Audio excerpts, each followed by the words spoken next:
pada sesi webinar, lebih tepatnya pada sesi webinar ataupun tepatnya sharing session, mari belajar pada siang hari ini, di mana kita akan membahas terkait Reimagine Education Indonesia with Microsoft Technology, begitu. Sebelumnya, perkenalkan terlebih dahulu, Bapak Ibu, saya Ningkuliati, pada kesempatan kali ini akan berperan sebagai MC, kurang lebih selama 2 jam ke depan. Di mana pada agenda kita hari ini nanti akan dibagi menjadi 2 sesi, yakni sesi pemaparan terkait pertama nanti ada pemaparan terkait keamanan siber, kemudian yang sesi kedua nanti akan ada pemaparan terkait penerapan AI untuk pendidik itu seperti apa. Nah, kalau saat ini saya lihat masih berupa belasan yang bergabung dari ratusan peserta yang mendaftar. Sehingga pada dasarnya kami perkenankan dan persilahkan kepada Bapak Ibu untuk bisa mengajak rekan-rekan guru begitu di Indonesia semuanya untuk bisa bergabung pada sesi webinar kita pada siang hari ini sehingga nanti bisa memperoleh manfaat atas keikutsertaan atau atas adanya kegiatan pada siang hari ini begitu. Barangkali Bapak Ibu bisa menjadi perpanjangan tangan kami untuk bisa lebih bermanfaat bagi lebih banyak orang begitu ya. Nah, kegiatan webinar pada hari ini Bapak Ibu akan kami rekam dari awal hingga akhir dan nanti Bapak Ibu diperkenankan untuk mengajukan pertanyaan dengan 2 cara, yakni menggunakan fitur raise hand ataupun fitur chat yang ada dan nanti Bapak Ibu bisa mengakses rekaman pembelajaran pada hari ini atau sesi webinar siang hari ini melalui website kami di maribelajar.org/sumber belajar begitu. Nanti Bapak Ibu tinggal pilih webinar begitu ya. Nah, kemudian nanti Bapak Ibu ini juga ada istilahnya sertifikat yang bisa Bapak Ibu klaim namun sifatnya opsional. Namun apabila Bapak Ibu ingin melakukan proses klaim, hal tersebut sangat diperkenankan sekali, di mana nanti Bapak Ibu akan memperoleh sertifikat terdapat informasi terkait total jam pembelajaran pada hari ini, yakni sebanyak atau selama 2 jam pembelajaran. Dan nanti Bapak Ibu bisa menginvestasikan sebesar Rp75.000 saja, dan nanti Bapak Ibu bisa mendapatkan sertifikat yang ditandatangani oleh kami dan kemudian nanti juga Bapak Ibu akan mendapatkan materi yang kami kembangkan pada hari ini, namun dan juga termasuk juga video pembelajaran pada hari ini. Namun apabila Bapak Ibu yang istilahnya hanya ingin mengikuti kegiatan pembelajaran hari ini saja, nah Bapak Ibu nanti bisa akses rekamannya langsung di website kami begitu. Nah, Bapak Ibu pada hari ini saya akan ditemani oleh Kak Rinaldi. Pak Rinaldi, apa kabar Pak Rinaldi hari ini? Halo Mbak Ning, selamat siang Mbak Ning. Ya, Alhamdulillah sehat Mbak Ning. Alhamdulillah. Kemudian nanti Mas Rinaldi akan membersamai kita pada sesi pertama. Bapak Ibu nanti apabila Bapak Ibu ada pertanyaan, Bapak Ibu jangan sungkan-sungkan untuk menyampaikan pertanyaannya pada sesinya Mas Rinaldi. Kemudian nanti sesi kedua akan diisi oleh Mbak Hesti Mediatama. Mbak Hesti, apa kabar hari ini? Halo Kak Nin, suara kalian sedikit putus-putus di saya, Oke. tapi saya sedikit mendengar lebih jelas. Oke, Alhamdulillah kabar saya Kak baik kan, Alhamdulillah. Alhamdulillah. Oke, pembicara kita semuanya baik Bapak Ibu. Dan ini nanti Kak Hesti nanti akan membersamai Bapak Ibu untuk belajar bersama pada sesi yang kedua begitu. Dan semoga Bapak Ibu yang saat ini mengikuti kegiatan hari ini juga dalam keadaan sehat dan baik. Dan bagi yang berpuasa semoga dilancarkan hingga buka nanti dan membawa berkah semuanya begitu ya. Dan saya mungkin ingatkan kembali Bapak Ibu diperkenankan sekali untuk mengajak rekan-rekannya untuk bisa bergabung pada sesi webinar siang hari ini. Dan mungkin untuk mempersingkat waktu, langsung saja saya persilahkan kepada Mas Rinaldi untuk mulai sesinya pada hari ini. Silakan Mas Rinaldi.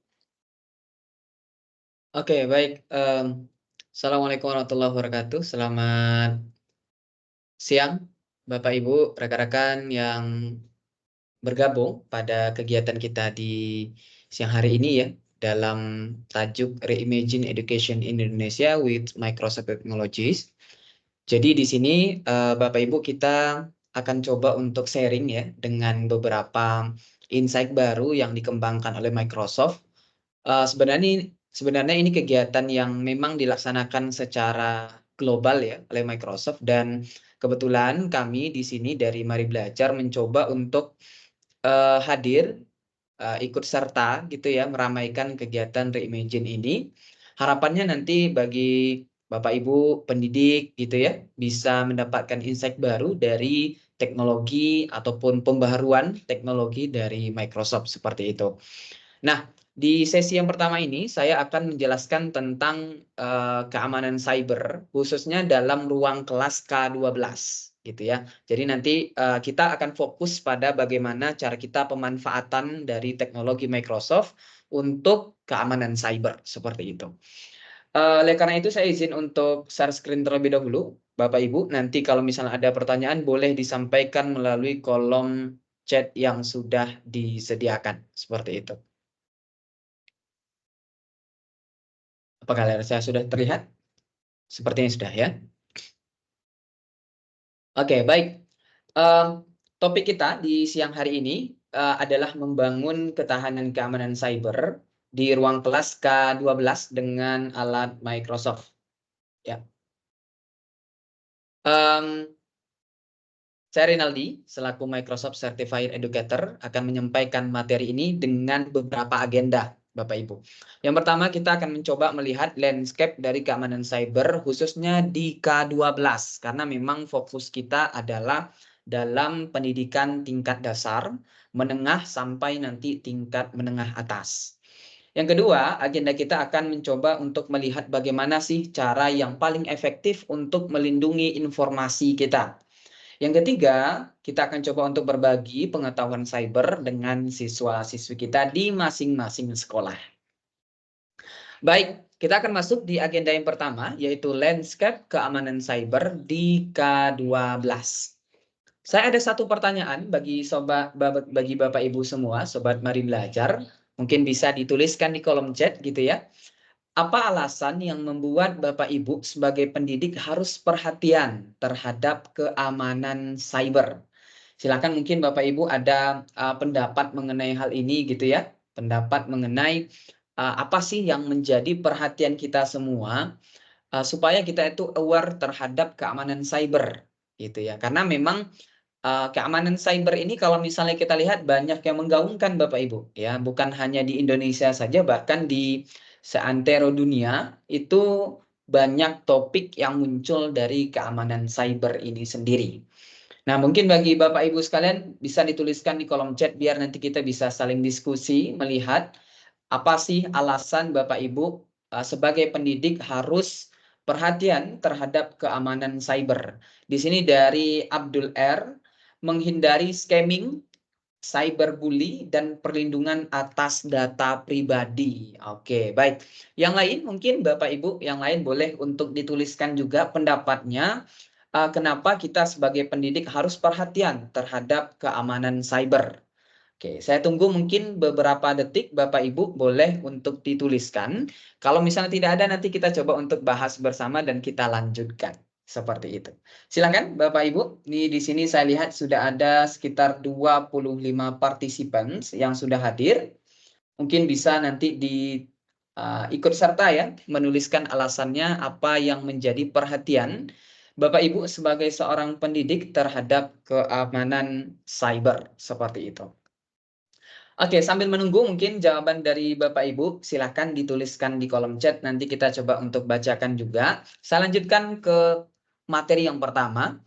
Saya ingin sedikit bercerita Bapak Ibu, sejak adanya proses transformasi digital, kalau misalnya boleh kita katakan transformasi digital terbaik yang pernah ada di Indonesia itu adalah COVID-19 Bapak Ibu. Ya. Jadi dengan adanya COVID-19 tersebut, semua sekolah pada saat itu, Bapak Ibu, sampai dengan sekarang itu berlomba-lomba untuk mengadopsi teknologi baru. Ya, teknologi yang nanti itu dapat mendukung proses pembelajaran, menyiapkan keterampilan untuk para siswa, dan tentunya bisa menghadapi masa depan. Setiap institusi pendidikan saat sekarang ini, Bapak Ibu, mulai untuk mempersiapkan hal ini. Karena mereka yakin dengan adanya kondisi COVID-19 yang sudah berlalu itu, ke depannya persaingan dunia akan sangat-sangat berat sekali. Tentunya kalau misalnya tidak diimbangi dengan perkembangan teknologi yang ada di sekolah, maka nanti kemajuan ini tidak bisa kita gapai. Namun di lain sisi, Bapak Ibu, seiring dengan kemajuan teknologi ini, muncul satu potensi yang sangat berbahaya, yaitu risiko keamanan cyber. Karena semua teknologi yang kita gunakan berbasiskan internet. Nah, lantas apa itu keamanan cyber, Bapak Ibu? Keamanan cyber itu adalah praktik dan juga teknologi yang bertujuan untuk melindungi sistem komputer kita, jaringan internet kita, perangkat lunak yang kita miliki, maupun data-data yang kita miliki. Jadi, keamanan cyber ini bertujuan untuk mencoba melindungi sistem komputer, jaringan, perangkat lunak, data dari serangan, gangguan, dan akses yang itu tidak sah dan tidak boleh untuk dilakukan. Namun, kenyataannya Bapak Ibu, keamanan cyber ini walaupun itu sesuatu hal yang mungkin dalam tanda kutip kita katakan sebagai suatu aktivitas yang tidak legal atau boleh dikatakan melanggar hukum, namun faktanya yang terjadi pada saat sekarang ini banyak sekali sekolah yang menjadi target dari dari ancaman cyber ini. Kenapa sekolah yang menjadi target, Bapak Ibu? Sebenarnya ada kurang lebih 4 alasan kenapa sekolah yang menjadi target dari ancaman cyber ini sendiri. Yang pertama adalah karena sekolah itu menggunakan teknologi. Tentunya ini semua Bapak Ibu sekalian, sektor pendidikan sekarang itu bisa maju sampai saat sekarang ini karena bergantung pada teknologi digital. Dan tentunya setiap teknologi digital yang digunakan ada celah-celah yang muncul karena penggunaan teknologi tersebut. Nah, apakah cukup dengan alasan yang seperti itu kenapa sekolah menjadi target dari ancaman cyber? Yang kedua, Bapak Ibu, tidak cukup dengan hal yang seperti itu. Yang kedua, karena di sekolah itu banyak sistem informasi. Mungkin ada sistem informasi guru, sistem informasi untuk data pendidik, sistem informasi untuk para siswa, pendaftaran PPDB, dan lain sebagainya. Yang mana dengan banyaknya sistem ini, Bapak Ibu sekalian, ini menjadi target empuk bagi penjahat dunia maya. Ya, karena banyaknya sistem, apalagi kalau misalnya dalam pembuatan sistemnya tidak dikontrol dengan baik atau tidak ada contohnya quality assurance-nya atau tidak ada testernya atau tidak ada orang yang mencoba untuk menguji coba terlebih dahulu sebelum digunakan sistem informasi tersebut. Maka ini akan menjadi target yang empuk bagi penjahat dunia maya. Cukup sampai di sana? Tentu tidak, Bapak Ibu. Yang ketiga, ini yang mungkin nanti menjadi penyebab yang paling mudah kenapa sekolah menjadi target dari ancaman cyber, Bapak Ibu. Adalah target yang mudah. Kenapa dikatakan begitu? Karena sekolah sering dipandang sebagai target yang mudah bagi penjahat dunia maya jika dibandingkan organisasi lain, Bapak Ibu. Pertama, sebabnya mungkin karena tidak adanya biaya untuk yang namanya proses untuk mengamankan sistem yang ada. Jadi diberikan sistem, setelah itu nanti digunakan, tidak ada proses untuk maintenance. Tidak ada biaya untuk melakukan maintenance. Tidak ada mungkin hal-hal orang yang boleh dikatakan memiliki posisi untuk sebagai security engineer-nya atau orang yang mengamankan sistem informasi yang banyak di sekolah tersebut. Maka sekolah menjadi target yang sangat mudah untuk penjahat dunia maya menyerang sekolah. Seperti itu. Yang keempat, Bapak Ibu, adalah pengetahuan yang terbatas. Nah, ini mungkin lack of information, ini lack of knowledge ini menjadi sesuatu hal yang sangat tidak bisa kita tutup sebelah mata lagi. Karena memang Bapak Ibu sekalian, pengetahuan sekolah ataupun guru yang ada di sekolah sangat kurang dalam keamanan cyber ini. Ya, sekolah memiliki sumber daya, keahlian teknis yang terbatas untuk mengamankan jaringan yang mereka miliki secara memadai. Tentunya ini menjadi target dari penjahat dunia maya. Nah, kalau misalnya kita lihat Bapak Ibu sekalian, ada sebuah penelitian yang dilakukan sejak tahun 2016 ya. Security Information Exchange K12 Security Information Exchange itu mengatakan lebih dari 1.600-an insiden yang mana ini rata-ratanya lebih dari 1 insiden per hari per sekolah. Jadi satu hari Bapak Ibu sekalian itu lebih sekolah yang mengalami ancaman cyber ini. Tentunya ini merupakan sesuatu hal yang sangat buruk bagi kita Bapak Ibu sekalian, karena memang serangan cyber ini tidak hanya ibaratnya mengambil sesuatu hal yang penting, tapi juga nanti membuat sistem yang sudah ada itu tidak bisa digunakan lagi.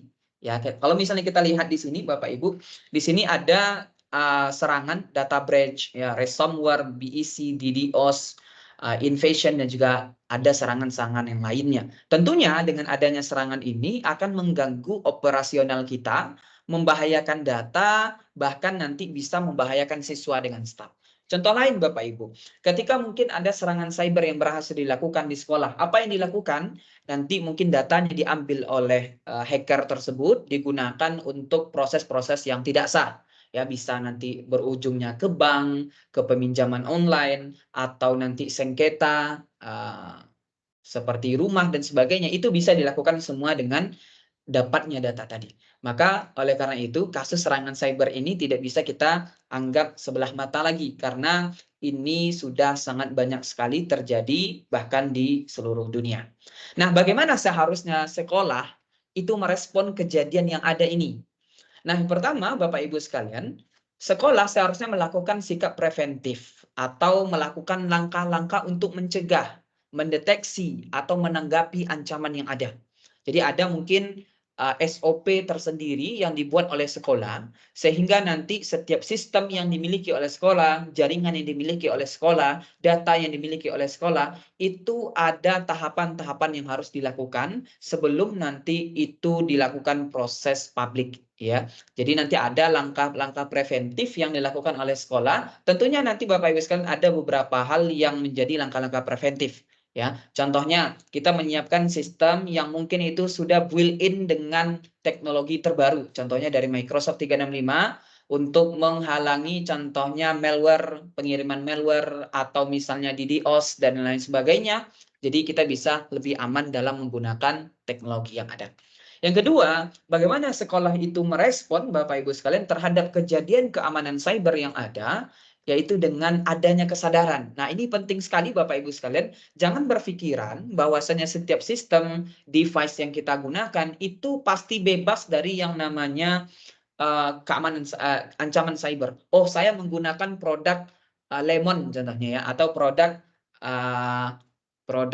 buah contohnya. Maka di sini nggak ada serangan cyber, tidak. Ya, tidak begitu Bapak Ibu sekalian. Apapun device yang kita gunakan, bagaimanapun device yang kita gunakan, itu ada yang namanya ancaman cyber. Oleh karena itu, kita harus berhati-hati, berpartisipasi untuk bisa memberikan kesadaran institusional dari siswa hingga kepada pendidik, administrator, bahkan profesional TI yang ada di sekolah kita masing-masing. Ya, bahwasanya pahami setiap sistem device yang kita gunakan itu pasti ada serangan di dalamnya, dan salah satu caranya dilakukan dengan cara preventif tadi. Dan yang ketiga, pemanfaatan teknologi. Nah, jadi kita harus memilih nih Bapak Ibu sekalian, mana teknologi yang aman, yang bisa melindungi kita, yang bisa merespon ancaman yang masuk gitu ya. Nah, ini akan sangat bermanfaat sekali bagi sekolah. Salah satu mungkin yang bisa saya sarankan adalah dari Microsoft 365.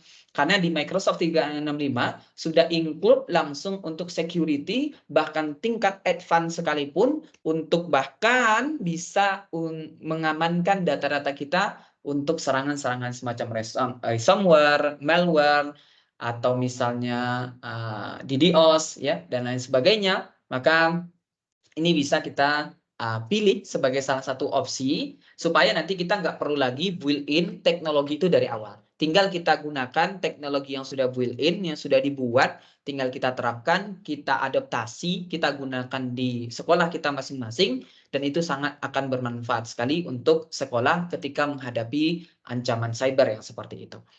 Nah, praktik terbaik bagaimana Bapak Ibu sekalian untuk mengurangi ancaman cyber ini? Yang pertama, coba gunakan autentikasi pengguna.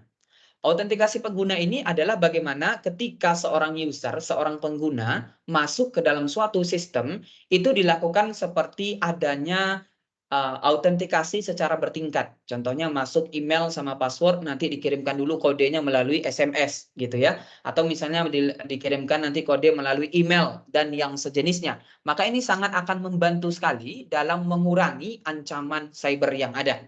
Di Microsoft 365 ada yang namanya MFA atau Multi-Factor Authentication, yang mana nanti seorang user bisa diberikan keamanan, Bapak Ibu sekalian, untuk mengaktifkan MFA ini sehingga setiap dia mau masuk akan dicek terlebih dahulu, dikirimkan kode, dan setelah itu nanti usernya memasukkan kode tersebut baru boleh melakukan otorisasi atau melihat apa yang ada di dalam suatu sistem tersebut. Yang kedua, enkripsi data. Nah, perangkat lunak yang mengenkripsi data sensitif dapat melindungi catatan kita, data kita, atau informasi rahasia lainnya. Nah, ini penting Bapak Ibu sekalian karena mengenkripsi itu berarti kita membungkus, ya, membungkus data kita, catatan kita, sehingga nanti kalau misalnya dikirim melalui jaringan, nanti tidak bisa untuk dibuka dengan mudah oleh hacker ataupun orang yang mengancam dari sistem kita. Nah, proses enkripsi data ini sangat penting sekali karena nanti kalau misalnya sempat data itu tidak dienkripsi, sehingga nanti dalam proses penyaluran data tersebut terdapat celah yang bisa diambil oleh hacker atau yang sejenisnya, maka nanti datanya langsung terbuka dan bisa langsung dikonsumsi oleh mereka. Yang ketiga, yaitu filter konten. Ini penting sekali karena nanti biasanya Bapak Ibu sekalian filter konten ini akan membatasi akses ke situs web yang tidak pantas atau berpotensi bahaya. Banyak sekali sekarang Bapak Ibu sekalian situs-situs web yang di dalamnya sudah terdapat virus ataupun malware dan yang sejenisnya, yang mana nanti ketika kita sudah masuk ke sana muncul notifikasi, muncul pop-up yang harus kita klik yes, yang harus kita klik iya, dan kita nanti diberikan mengizinkan ya untuk akses dari perangkat kita, maka nanti di sana kita akan bisa untuk dikendalikan oleh mereka. Maka perlu untuk memfilter konten, baik itu nanti situs web yang kita akses maupun konten-konten yang mau kita lihat seperti itu. Yang keempat, Bapak Ibu sekalian, aktifkan firewall. Nah, firewall ini nanti akan memantau dan menyaring lalu lintas jaringan, baik itu inbound maupun outbound-nya Bapak Ibu sekalian. Ya, jadi baik itu jaringan yang keluar dari perangkat kita, dari sekolah kita, maupun jaringan yang masuk ke sekolah kita. Itu sangat membantu sekali dalam proses mengurangi ancaman cyber. Yang kelima, yaitu backup. Usahakan Bapak Ibu sekalian lakukan pencadangan rutin untuk memastikan bahwa data penting dapat dipulihkan setelah insiden dunia maya atau adanya pelanggaran data. Nah, ini penting, contoh kasusnya adalah ketika ada serangan ransomware. Ransomware itu Bapak Ibu sekalian ketika sudah berhasil masuk ke dalam device kita, maka data-data yang kita miliki sudah tidak bisa untuk dibuka lagi. Tetapi kalau misalnya kita melakukan pencadangan rutin, membackup data kita contohnya di OneDrive for Business, maka nanti data kita bisa terselamatkan walaupun nanti beberapa dari data kita sudah diambil oleh mereka, sudah dienkripsi oleh mereka, kita masih bisa untuk membukanya. Yang terakhir Bapak Ibu sekalian yaitu pembaharuan rutin. Nah, ini penting sekali, banyak sekali statement yang ada di para guru yang saya lihat bahwasanya bisa tidak Windows saya tidak diupdate, bisa tidak nanti perangkat saya tidak perlu diupdate. Bapak Ibu sekalian, update itu bukan berarti nanti setiap update nanti perangkat kita akan menjadi lemot, atau misalnya setiap update nanti perangkat saya akan menjadi tidak sekencang yang sebelumnya. Atau misalnya statement-statement yang mengatakan kalau ada updatean itu lama sekali dan itu nanti akan menyusahkan saya. Nah, ini sebenarnya Bapak Ibu sekalian, statement yang seperti ini seharusnya tidak bersebaran di dalam ini ya, di dalam sekolah kita. Karena di dalam pembaharuan itu Bapak Ibu sekalian, dia bukan hanya mempengaruhi tampilan, tapi juga nanti ada yang namanya patch keamanan. Yang mana patch keamanan ini nanti sangat penting untuk mengatasi kerentanan yang ada. Contohnya, di setiap ada update mungkin ada yang ditombok-tombok oleh sistem kita gitu ya. Ditombok itu apa Bapak Ibu ya? Jadi nanti akan ditambal ya, ditambal nanti untuk kekurangan-kekurangan yang ada. Nah, itu adanya di dalam pembaharuan rutin ini. Jadi jangan lupa untuk selalu mengupdate perangkat kita untuk menggunakan layanan services aplikasi yang terbaru.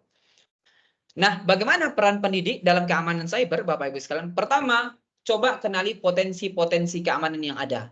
Apa sih keamanan yang bisa kita terapkan? Dan bagaimana nanti ketika ada suatu serangan, apa aja serangan yang ada? Model-modelnya bagaimana? Ciri-cirinya bagaimana? Kita harus kenali itu. Yang kedua, kita tanggapi dengan cepat. Dan yang terakhir, nanti kita akan menjaga pertahanan keamanan yang mungkin nanti kalau misalnya ada yang jebol, ada yang mungkin nanti itu celah di sana, kita nanti bisa memperbaikinya dan kita bisa untuk menghindari dari potensi keamanan yang ada. Nah, saya akan mencoba untuk mendemokan sebuah situs Bapak Ibu sekalian yang mana di situs ini sangat banyak sekali terjadi insiden yang mengancam sistem-sistem yang ada di sekolah, ya, khususnya untuk sekolah-sekolah yang ada di dunia ya. Kelihatan untuk layar saya? Kelihatan ya? Oke, saya lanjutkan.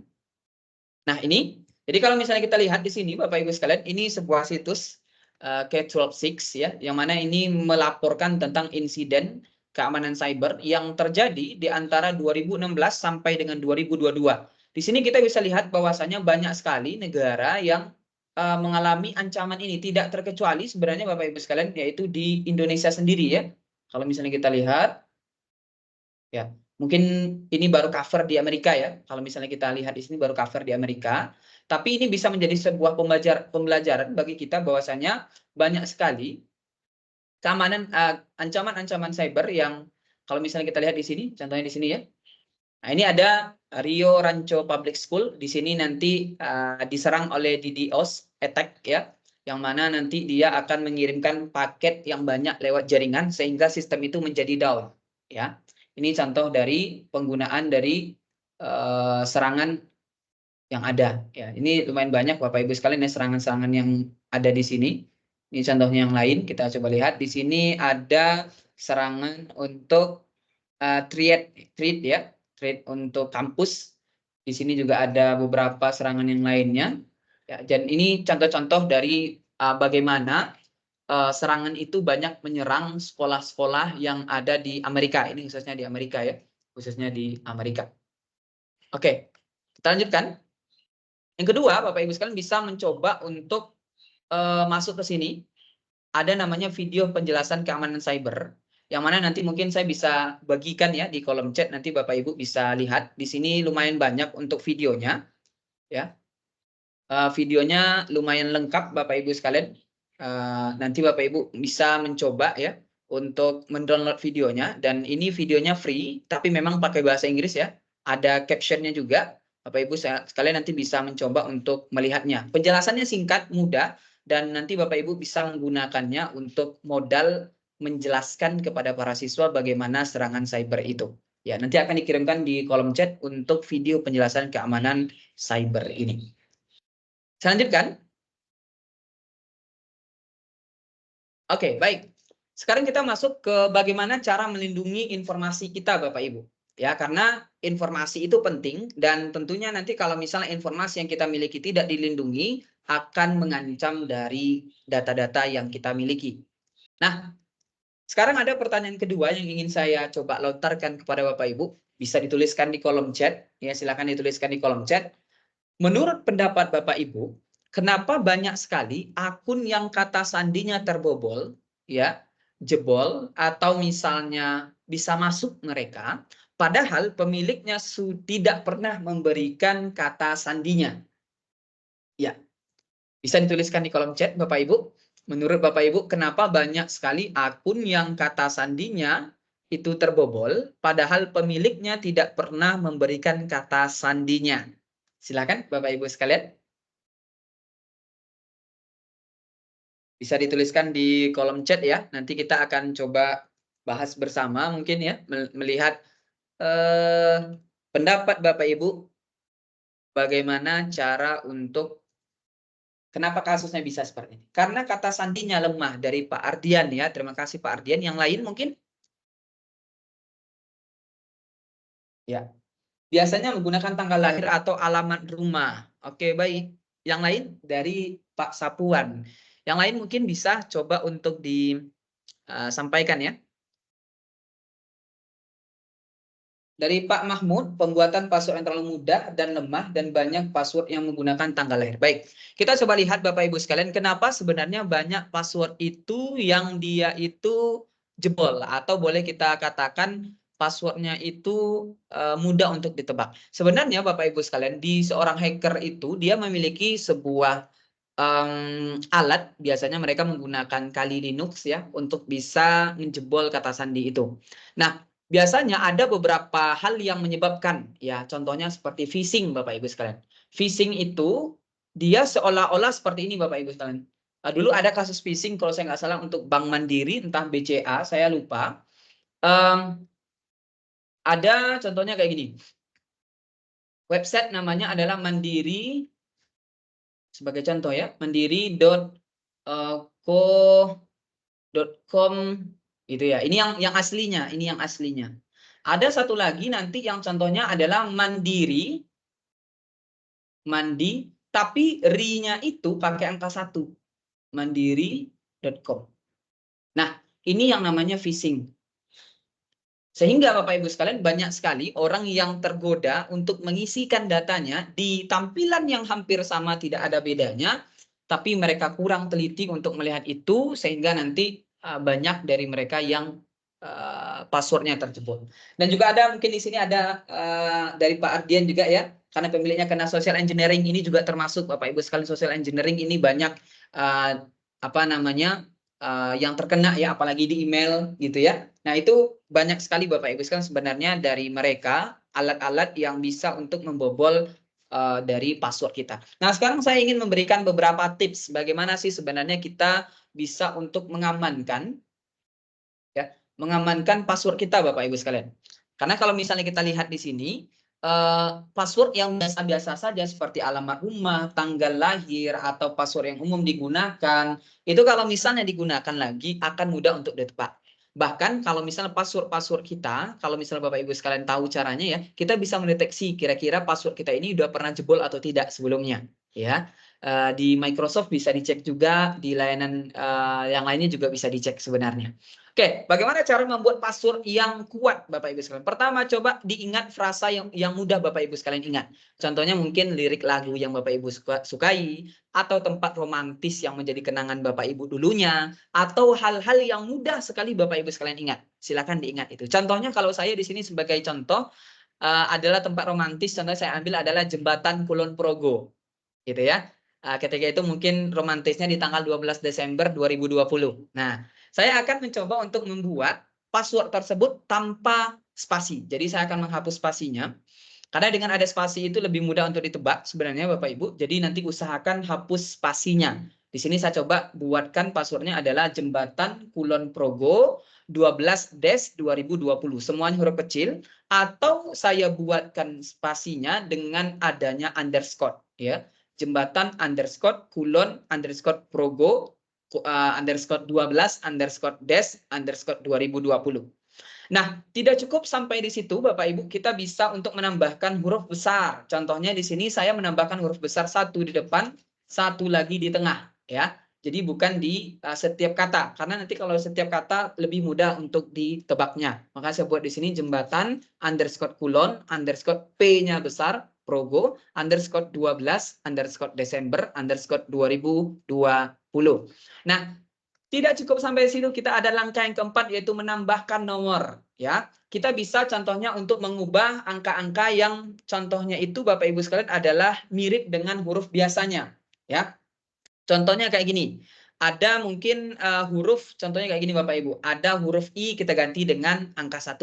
Ada huruf O kita ganti dengan nanti huruf angka 0 atau angka 0 kita ganti dengan huruf O. Ada huruf E yang bisa kita ganti dengan angka 3. ada huruf S yang bisa kita ganti dengan angka 5. Contohnya di sini saya ganti beberapa huruf. Huruf E saya ganti menjadi 3, jembatan. Huruf O saya ganti dengan huruf 0. Huruf apa namanya di sini? Huruf O saya ganti dengan 0. Huruf E saya ganti dengan 3. Angka 0 saya ganti dengan huruf O kecil. Nah, ini cara untuk kita itu mudah mengingat. Nanti tentukan saja Bapak Ibu sekalian, yang kita mau rubah itu huruf apa saja. Contohnya hanya huruf E yang menjadi 3 dan huruf O yang menjadi 0. Contohnya ya. Nah, itu akan memudahkan kita untuk mengingat. Kalau misalnya memang kan passwordnya agak susah nih kita buat ya. Jadi kita mencoba untuk mengubah angkanya biar nanti jangan terlalu banyak Bapak Ibu sekalian, nanti pusing sendiri juga ya. Jadi usahakan huruf-huruf tertentu saja yang mungkin nanti di situ kita ingin nanti mengubahnya ya. Yang ketiga, tambahkan karakter khusus. Ya, contohnya kita tambahkan @ di depannya. Di gitu ya. @Jembatan Kulon Progo 12 Desember 2020. Bagi Bapak Ibu sekalian yang mungkin ingin mencoba screenshot, silahkan saya kasih waktu 5 detik. Silahkan. Kalau misalnya mau nanti untuk dilihat kembali. Kalau misalnya mau lihat lagi di video kami, bisa nanti kunjungi di YouTube kami di Mari Belajar di YouTube seperti itu. Oke.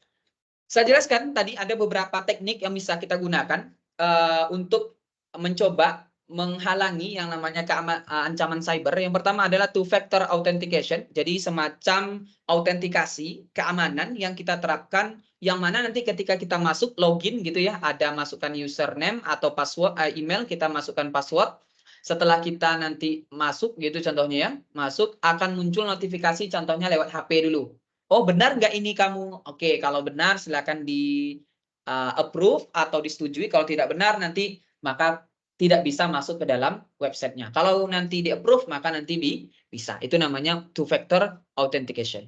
Atau cara lain ada namanya multi factor authentication. Ini sebenarnya sama dengan two factor authentication Bapak Ibu sekalian, cuma bedanya di sini dia lebih banyak untuk opsinya. Dia bisa menggunakan email atau menggunakan yang lain untuk mengkonfirmasi identitas gitu ya.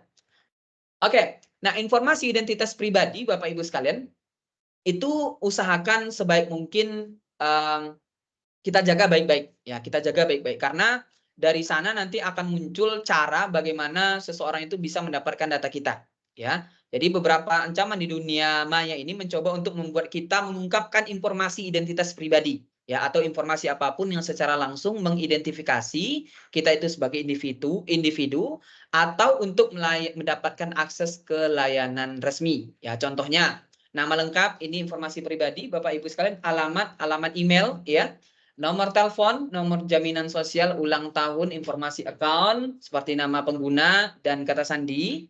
Terus juga ada informasi demografis ya, dan juga catatan pendidikan. Maka dijaga baik-baik untuk hal ini. Jangan sampai informasi-informasi pribadi yang seperti ini itu nanti membuat kita malah menyesal di akhirnya. Jangan sampai fotokan di dunia maya atau disebarkan di suatu sistem ya. Jangan sampai nanti password juga nanti dimasukkan, contohnya tanggal lahir contohnya ya, dimasukkan ke sistem, itu akan mudah sekali untuk mendeteksinya nanti Bapak Ibu. Nah, selanjutnya ada phishing. Nah, phishing ini berpura-pura menjadi sumber terpercaya Bapak Ibu sekalian. Seperti yang saya jelaskan tadi, contohnya ada mandiri.com gitu ya. Mandiri.com, ada lagi satunya itu adalah Mandiri, contohnya ya. Mandiri, pakainya angka 1.com. Tampilannya sama persis Bapak Ibu sekalian, tidak ada bedanya. Tapi nanti ketika kita berhasil masuk ke sistem yang salah ini, maka mereka bisa untuk mendapatkan data kita. Bayangkan, kalau misalnya kita sempat nanti terkena phishing ini, Bapak Ibu sekalian, maka nanti kita akan bisa diakses informasi kita. Kalau misalnya mungkin layanan media sosial, kita mungkin bisa nanti untuk minta ditutup dan sebagainya. Tapi kalau misalnya sudah ke bank dan mereka lebih dahuluan untuk mengambilnya, maka kerugiannya sungguh sangat besar sekali, gitu ya. Biasanya phishing ini dikirimkan melalui email Bapak Ibu sekalian atau pesan teks yang mana nanti ada linknya, ya. Atau bisa juga dengan pop-up browser atau situs web yang palsu. Contohnya seperti ini. Nah, perhatikan. Ini Bapak Ibu sekalian, dia mengirimkan semacam ini ada sebuah sistem yang harus kamu coba untuk verifikasi ulang gitu ya. Coba untuk diverifikasi ulang untuk passwordnya. Silakan nanti klik di sini untuk merubah password. Kan kalau misalnya kita yang mungkin tidak aware terhadap hal ini, maka akan langsung klik change password dan nanti langsung masuk ke sistem mereka. Tampilannya sama dengan sistem yang kita miliki. Setelah itu mereka akan bisa masuk nanti ke sistem kita.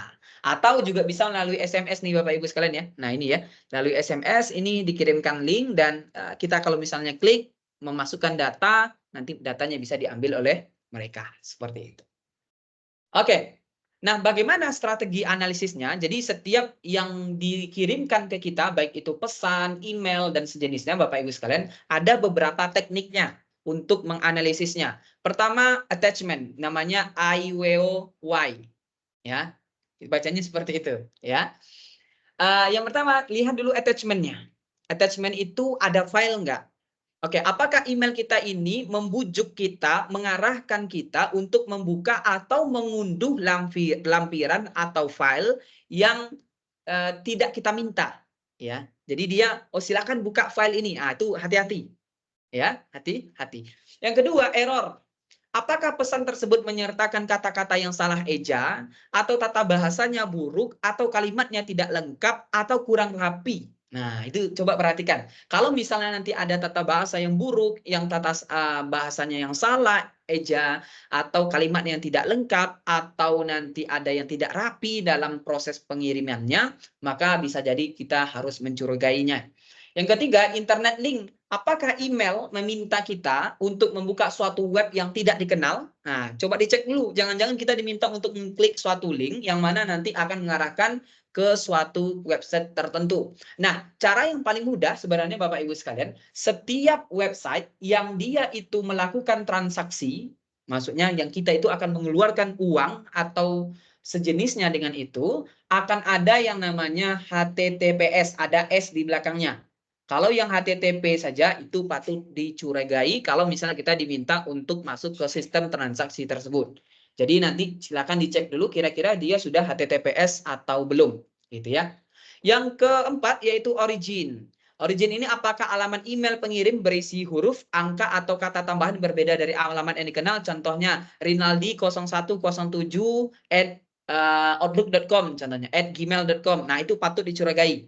Karena tidak mungkin dalam suatu sistem, suatu organisasi atau institusi ataupun bank contohnya ya, yang mana nanti ada angka-angka yang seperti itu, tidak mungkin.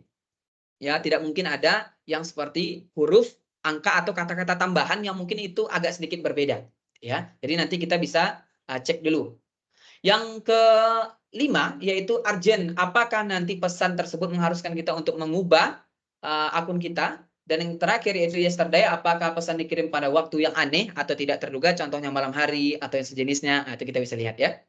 Oke. Nah, data pribadi kita Bapak Ibu sekalian pahami bahwasanya informasi apa yang dapat kita bagikan dengan siapa, hubungi departemen kalau misalnya ada sesuatu hal yang salah, terus bicarakan dengan departemen tersebut ya tentang protokol apapun untuk membuat akun siswa. Jangan nanti kita bagikan data kita, jangan gunakan layanan atau aplikasi baru sebelum memeriksanya dan buat akun siswa untuk layanan atau aplikasi online kecuali disetujui oleh sekolah kita. Yang kedua, ancaman kedua adalah malware. Malware ini adalah perangkat lunak berbahaya yang tidak diinginkan, yang diinstal di perangkat kita, ya. Perangkat keras kita tanpa sepengetahuan kita. Jadi dia menciptakan namanya pintu terbuka, open door, ya. Dia ada backdoor-nya sehingga nanti dia bisa masuk, ya, masuk ke dalam perangkat kita. Nah, cara melawan perangkat yang terkena malware ini biasanya dia akan melampirkan pesan phishing yang seperti tadi, tautan ke situs web berbahaya, link pada halaman web palsu, disuruh untuk mendownload, ada QR code contohnya, atau spanduk iklan di situs web dan notifikasi. Nah, bagaimana cara kita menangkal malware? Pertama, Bapak Ibu sekalian, tentunya kita harus mengupdate ya perangkat kita selalu, ya. Memperbaharui perangkat ya. Yang kedua nanti adanya patch keamanan. Nah, di setiap Windows kita contohnya atau setiap perangkat kita baik di mobile juga itu ada namanya pembaharuan baik itu tampilan maupun patch keamanan. Maka kita bisa lihat nanti patch keamanannya terakhir diupdate kapan. Karena itu nanti akan mempengaruhi bagaimana nanti perangkat kita bisa menangkal malware. Yang ketiga yaitu ancaman ransomware. Nah, ransomware ini nanti dia sengaja mengenkripsi, jadi nanti dikunci data kita atau dihapus data kita. Kalau misalnya kita ingin membuka kembali, harus kita bayar kepada mereka. Nah, ini penting sekali dan nanti kita bisa di Windows 11 sekarang sudah ada untuk fitur menangani untuk ransomware ini. Oke, langsung saja ke demo Bapak Ibu sekalian. Di sini saya ada cara untuk memperbaharui keamanan ya.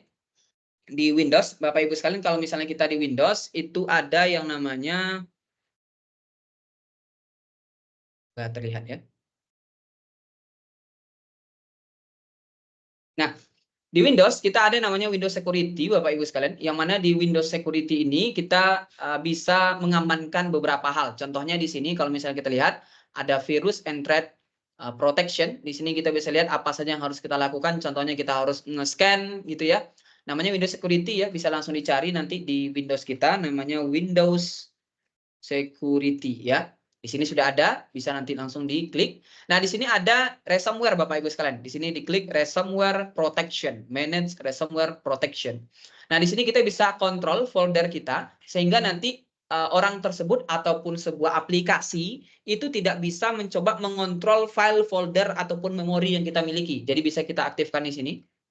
Sehingga nanti ketika diaktifkan tidak boleh ada aplikasi yang boleh untuk mengontrol dari folder ataupun file yang kita miliki. Di sini juga ada akun protection, silakan nanti diaktifkan. Kebetulan saya belum mengaktifkan di sini. Ada firewall, Bapak Ibu sekalian, untuk mengatur kapan boleh untuk diakses oleh suatu sistem, kapan nanti tidak. Terus ada device security juga, data encryption diaktifkan. Ada device performance, kita bisa lihat nanti bagaimana kualitas dari device kita.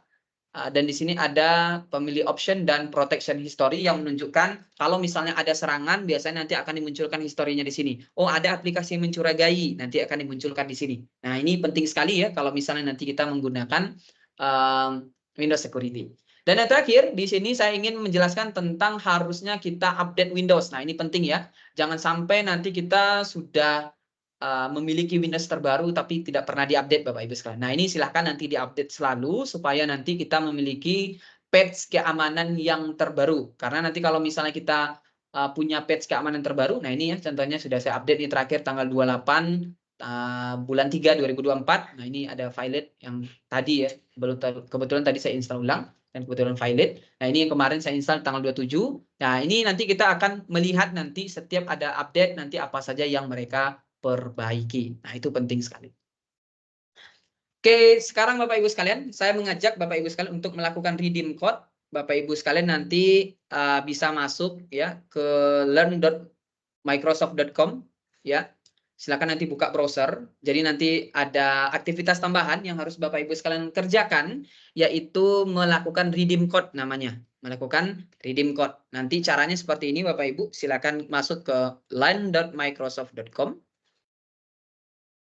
Saya coba pindahkan ya. Nah, ini learn.microsoft.com, enter. Setelah itu nanti masuk dengan akun Bapak Ibu sekalian, nanti akan ada di sini sign in ya. Nah, itu dikirimkan oleh Mbak Melinda, learn.microsoft.com. Nanti kita sign in di bagian pojok kiri atas, kanan atas, mohon maaf. Setelah itu nanti kita akan diminta masuk, contohnya masuk dengan akun saya di Mari Belajar contohnya. Kita masukkan passwordnya.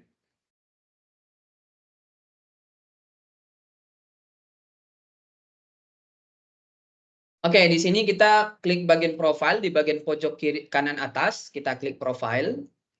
Klik profile. Nanti di bagian sini kita akan pilih yang namanya achievement. Klik yang namanya achievement. Nanti di sini ada redeem your code now. Masukkan kode yang dikirimkan tadi. Minta tolong Mbak Melinda dikirimkan kode yang diminta yaitu 895 NMG. Itu ya. 895 NMG. Seperti ini dan klik redeem. Bapak Ibu sekalian bisa melihat nanti ada beberapa badge di sini ya, bisa dilihat. tentang AI, karena memang ini khususnya untuk AI juga, karena kita ada AI nanti setelah ini. Nah, ini bisa di-print, diklik print, dan nanti bisa didapatkan sertifikat dari Microsoft seperti itu. Baik, saya lanjutkan Bapak Ibu sekalian. Terakhir yaitu di topik berbagi pengetahuan cyber dengan siswa. Nah, mungkin saya langsung saja Bapak Ibu sekalian ke sumber daya yang bisa kita manfaatkan. Jadi Bapak Ibu sekalian bisa mencoba untuk mengajak para siswanya belajar sekaligus nanti juga bermain. Ya, belajar sekaligus bermain dengan Minecraft. Kebetulan di Microsoft itu menyediakan sumber daya namanya Minecraft Education, yang mana sudah disiapkan dunianya, tinggal kita mainkan. Dan ini materi-materinya sudah mengajarkan tentang cyber security. Bagaimana mereka bisa aware terhadap cyber security, bagaimana mereka bisa untuk mencoba untuk mengamankan perangkat mereka masing-masing di dalamnya. Nanti bisa mencoba untuk melihat di sumber daya ini, seperti itu.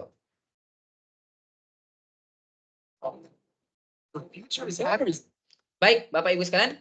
Terakhir dari saya, jadi nanti ada sumber daya yang sudah disiapkan Bapak Ibu untuk para pendidik di seluruh Indonesia, yaitu sumber daya yang nanti Bapak Ibu sekalian bisa manfaatkan untuk mengenal keamanan cyber, ya, baik itu untuk pendidik maupun kepala sekolah. Mungkin Mbak Melinda nanti bisa kirimkan ya untuk linknya. Ini kalau misalnya kita klik ya, sebentar saya klik dulu untuk pendidik.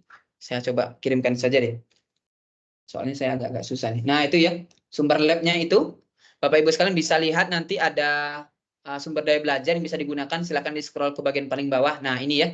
Ada course modul 1, modul 2, modul 3, modul 4, dan modul 5. Silakan nanti diklik. Ini formatnya adalah Scrum.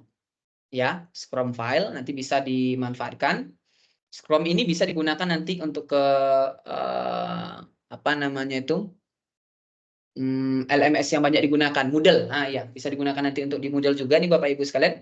Nanti kita bisa melihat ya untuk materi-materinya bisa dimanfaatkan untuk mempermudah Bapak Ibu sekalian dalam memahami cyber security seperti itu. Mungkin itu saja penjelasan dari saya, Mbak Melinda. Saya kembalikan, silakan Mbak Melinda kalau misalnya ada Bapak Ibu yang mau ditanyakan. Ya, baik. Terima kasih Mas Rinaldi. Sebelumnya Bapak Ibu mohon maaf, mungkin tadi di awal sudah dibuka oleh Mbak Ning, namun ternyata di pertengahan ini Mbak Ning sedang ada kendala. Untuk itu saya memohon izin menggantikan Mbak Ning akan menjadi moderator dalam sesi 2 ini dan nanti dilanjutkan dengan sesinya Mbak Hesti. Untuk itu Bapak Ibu, saya Melinda Rahma memasuki sesi selanjutnya, yaitu sesi tanya jawab. Bila Bapak Ibu ada yang ingin ditanyakan secara langsung, Bapak Ibu dapat mengaktifkan fitur dulu, ataupun Bapak Ibu dapat bertanya melalui kolom percakapan. Dan tadi yang sudah dijelaskan oleh Mas Rinaldi terkait dengan keamanan cyber, yang mana pada saat ini sudah marak-maraknya ya Mas Rinaldi, banyak sekali teman-teman ataupun rekan-rekan di lingkungan kita yang mendapatkan pesan singkat melalui baik itu WhatsApp ataupun langsung ke nomor kita tentang tautan-tautan yang ternyata itu tautan-tautan phishing yang tadi sudah oleh Mas Rinaldi. Baik Mas Rinaldi, sudah ada pertanyaan dari kolom percakapan. Yang pertama ada dari tanya Pak Rinaldi, bagaimana cara mendidik siswa tentang keamanan cyber apabila guru mempunyai pengetahuan keamanan? Oke, baik. Ini ada pertanyaan bagus dari Pak Ardian. Bagaimana cara kita untuk mendidik siswa ya tentang keamanan cyber, padahal gurunya belum memiliki pengalaman ataupun pengetahuan tentang keamanan cyber. Nah, saran saya Pak, karena ini sangat penting gitu ya, mungkin nanti bisa coba untuk mulai membaca materi yang sudah saya kirimkan tadi. Nah, itu bisa menjadi landasan dasar untuk kita bisa memahami keamanan cyber. Minimal Pak, minimal untuk hal-hal yang kita itu nanti sering gunakan. Ya, coba mungkin bisa diidentifikasi dulu nanti apa layanan service ataupun device yang sering digunakan di sekolah tersebut. Setelah itu nanti coba dilihat, coba di list apa saja. Setelah itu coba dilihat, dipelajari materi tadi, dan coba nanti di mapping kira-kira dari layanan, services, jaringan, ataupun device yang kita gunakan ini, mana yang kira-kira nanti akan muncul nanti itu serangan di sana. Jenis serangannya bagaimana, yaitu dari materi yang tadi, nanti coba di mapping, dan bagaimana cara untuk menanganinya. Nah, itu nanti bisa sekali untuk mencoba ya dikombinasikan Pak ya. Coba nanti kita list dulu kira-kira apa saja yang kita miliki, layanan Bapak Ibu maupun nanti device yang kita miliki. Setelah itu nanti coba di list apa aja kemungkinan nanti serangan yang bisa terjadi di sini.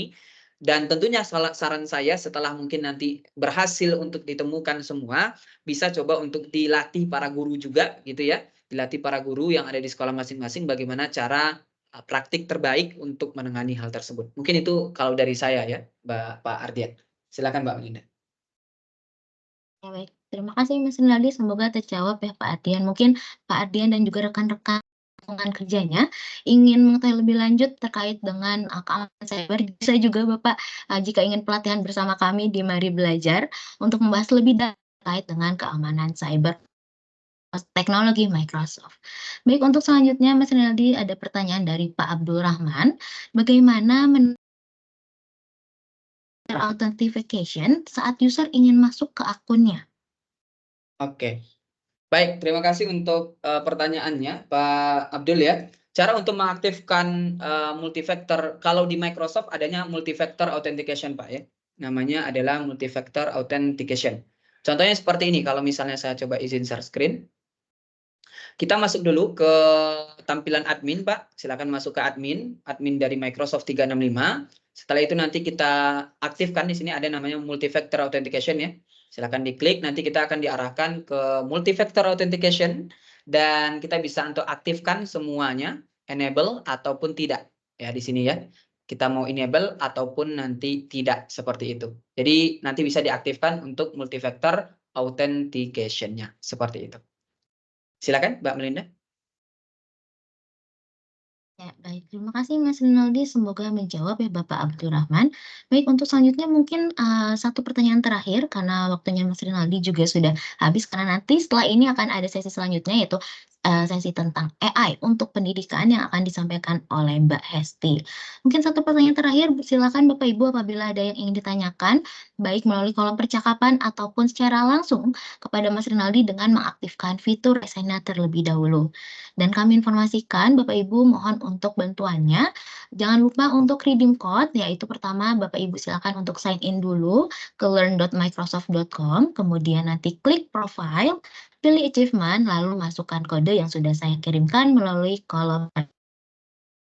Baik Mas Naldi, ada satu pertanyaan Bapak Mahmud Sudarmaji, yaitu apa hanya di Windows 11 untuk security-nya?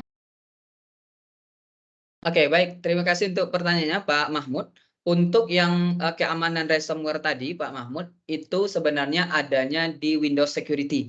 Jadi nanti coba untuk yang Windows 10 ya, untuk Windows 10 gunakan Windows Security terbaru. Nanti akan bisa untuk menggunakannya. Tapi memang bisanya hanya di dua Windows ini setahu saya Pak ya. Jadi kalau untuk Windows 7 ataupun Windows 8 coba dicek dulu di Microsoft Store ada atau tidak, karena biasanya dia ada di Microsoft Store atau di Windows Store gitu ya. Kalau dia support di Windows Store berarti nanti bisa untuk kita gunakan juga. Tapi kalau misalnya belum support untuk di Windows Store berarti nanti belum bisa kita gunakan. Tapi untuk Windows 10, Windows 11 itu udah bisa untuk digunakan Pak Mahmud. Seperti itu Pak ya. Oke, terima kasih.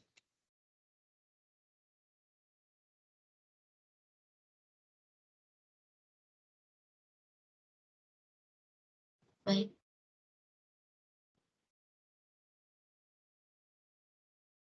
Di atas jawabannya. Baik, mungkin tadi pertanyaan dari Bapak Mahmud merupakan sesi terakhir dari Mas Rinaldi, yaitu pertanyaan terakhir dari Mas Rinaldi. Sebelumnya mohon izin Mas Rinaldi sebelum meninggalkan ruangan dan Bapak Ibu nanti akan dilanjutkan dengan materi AI untuk pendidikan. Mohon izin untuk menyalakan kameranya terlebih dahulu. Kita adakan sesi foto bersama dengan pembicara yang pertama, yaitu Mas Rinaldi, dan juga dengan Mbak Hesti Mediatama sebagai pembicara kedua. Mohon izin Bapak Ibu dapat mengaktifkan kamera, kita adakan sesi foto bersama terlebih dahulu. Saya tunggu beberapa detik, kita tunggu 10 detik, dan Bapak Ibu ada yang masih ingin menyalakan kameranya, sudah ada Bapak Mahmud di sini, kemudian ada Ibu Siti Hajar. Semoga Bapak Ibu apabila ada yang masih ingin menyalakan, kami tunggu. Oh, di layar kedua ternyata sudah ada Bapak Purwo dan juga Pak Arianto. Baik, karena ada beberapa halaman, ambil beberapa tangkapan layar Bapak Ibu. Ya, nanti akan ada 3 tangkapan layar. Yang pertama, sepertinya sudah ya, tidak ada lagi yang ingin menyalakan kamera. Saya izin untuk mengambil gambar dalam hitungan ketiga. Kita melihat layar bersama dan tersenyum bersama. 1, 2, 3. Silahkan. Ya, sekali lagi saya akan menangkap di halaman yang kedua. Bapak Ibu mungkin tetap bisa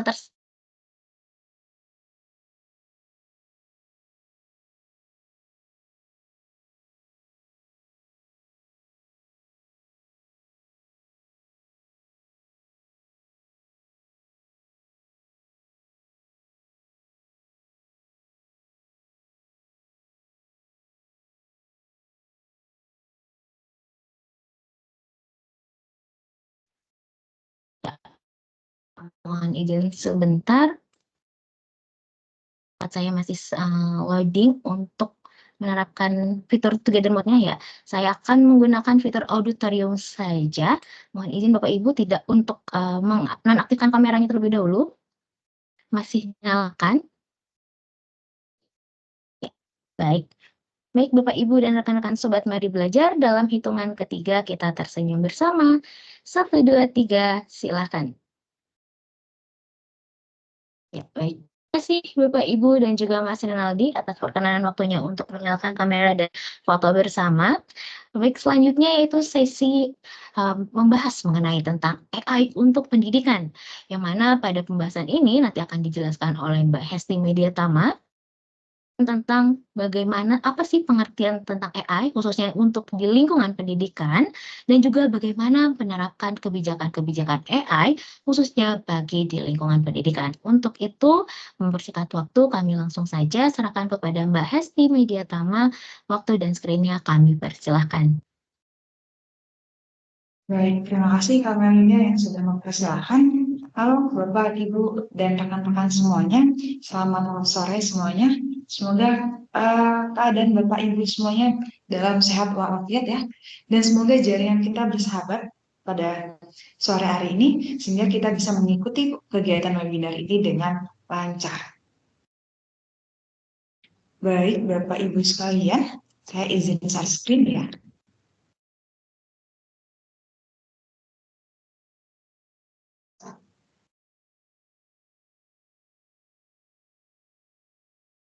Baik, sekarang kita akan belajar bersama-sama mengenai AI untuk pendidikan dengan alat Microsoft.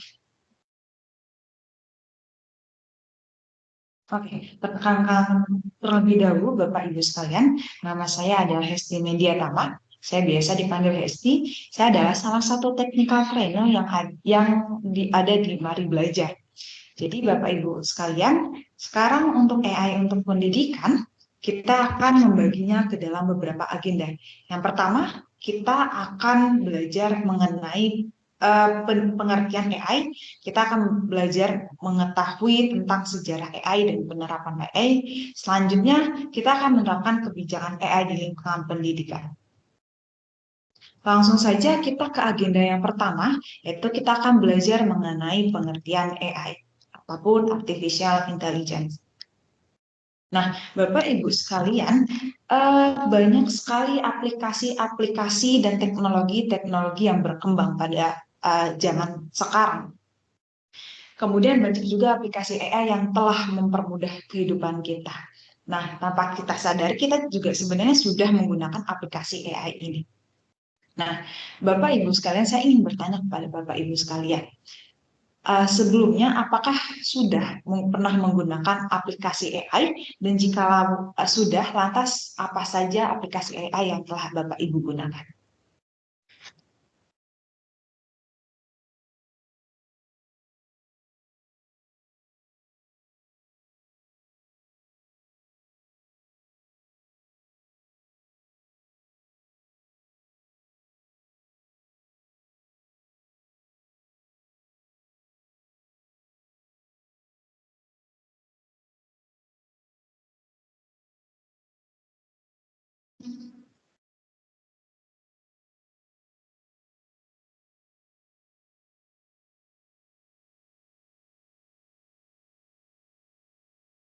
Oke, ada yang menjawab ChatGPT ya. Ada yang berkata bahwa belum pernah.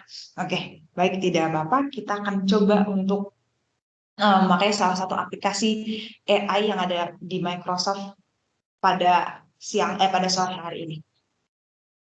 Oke, kita akan menarik sedikit mengenai sejarah AI ataupun artificial intelligence. Jadi pada tahun 1950-an ada salah satu peneliti di mana ketika dia sedang duduk bersama dengan para peneliti lainnya, dia meletakkan dasar kecerdasan mesin yang dia menimbulkan pertanyaan yang akhirnya pertanyaan ini menjadi pertanyaan kritis dan bahan pemikiran untuk para penelitian lainnya. Di mana pertanyaan ini adalah mengenai kira-kira apakah ada nih mesin yang dapat menunjukkan pemikiran seperti manusia. Selanjutnya di tahun 1956 di salah satu konversi, jadi pada saat itu peneliti sedang duduk bersama dan para peneliti sedang mengeksploitasi mengenai gagasan menciptakan mesin yang dapat berpikir seperti manusia. Dan pada tahun 1956 ini muncul ke permukaan mengenai istilah artificial intelligence. Kemudian pada tahun 1970-an sampai 1990-an ini terjadi kemunduran, di mana kemunduran penelitian untuk AI lebih lanjut karena keterbatasan dana dan keterbatasan teknologi pada saat itu. Kemudian pada tahun 1090 sampai dengan sekarang, karena pesatnya pertumbuhan teknologi, akhirnya ditambah juga ada kemajuan seperti neural network, kemudian big data, dan deep learning. Ini AI akhirnya bisa diintegrasikan dalam berbagai bidang. Salah satunya adalah bidang pendidikan. Apa sebenarnya AI itu? Jadi AI ini adalah kemampuan komputer ataupun mesin lainnya untuk melakukan aktivitas ataupun tugas yang biasanya dianggap memerlukan kecerdasan.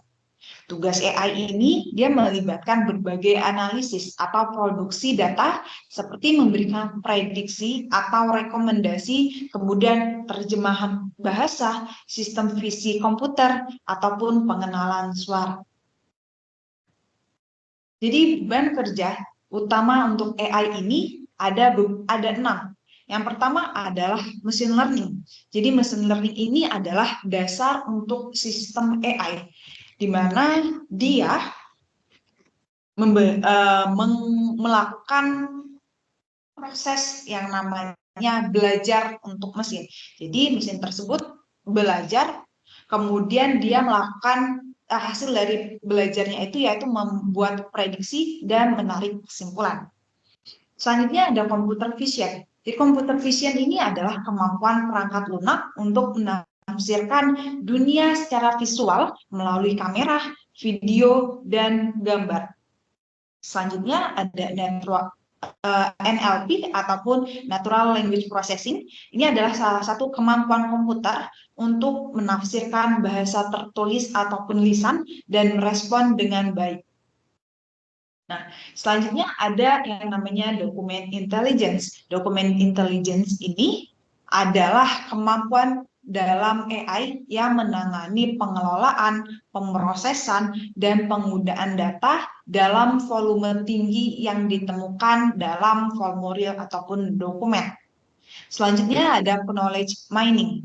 Knowledge mining ini adalah salah satu kemampuan dalam AI untuk mengekstrak informasi dari volume besar data yang sering tidak terstruktur untuk membuat penyimpanan pengetahuan yang dapat dicari. Dan terakhir, beban kerja utama AI ini adalah generatif AI. Jadi generatif AI ini adalah kemampuan dalam AI yang membuat konten asli dalam berbagai format, termasuk bahasa alami, gambar, kode, dan lain sebagainya. Baik, kita akan coba memahami ke-6 hal ini lebih lanjut dan kita akan coba memahami contoh-contohnya. Kita akan coba Yang pertama, kita akan memahami tentang machine learning dulu. Jadi machine learning ini adalah dasar ya untuk sistem AI, di mana ini adalah cara kita untuk mengajarkan model komputer untuk membuat prediksi dan menarik kesimpulan dari data. Jadi konsepnya machine learning ini adalah mesinnya yang belajar menggunakan data dalam jumlah besar yang telah diinputkan.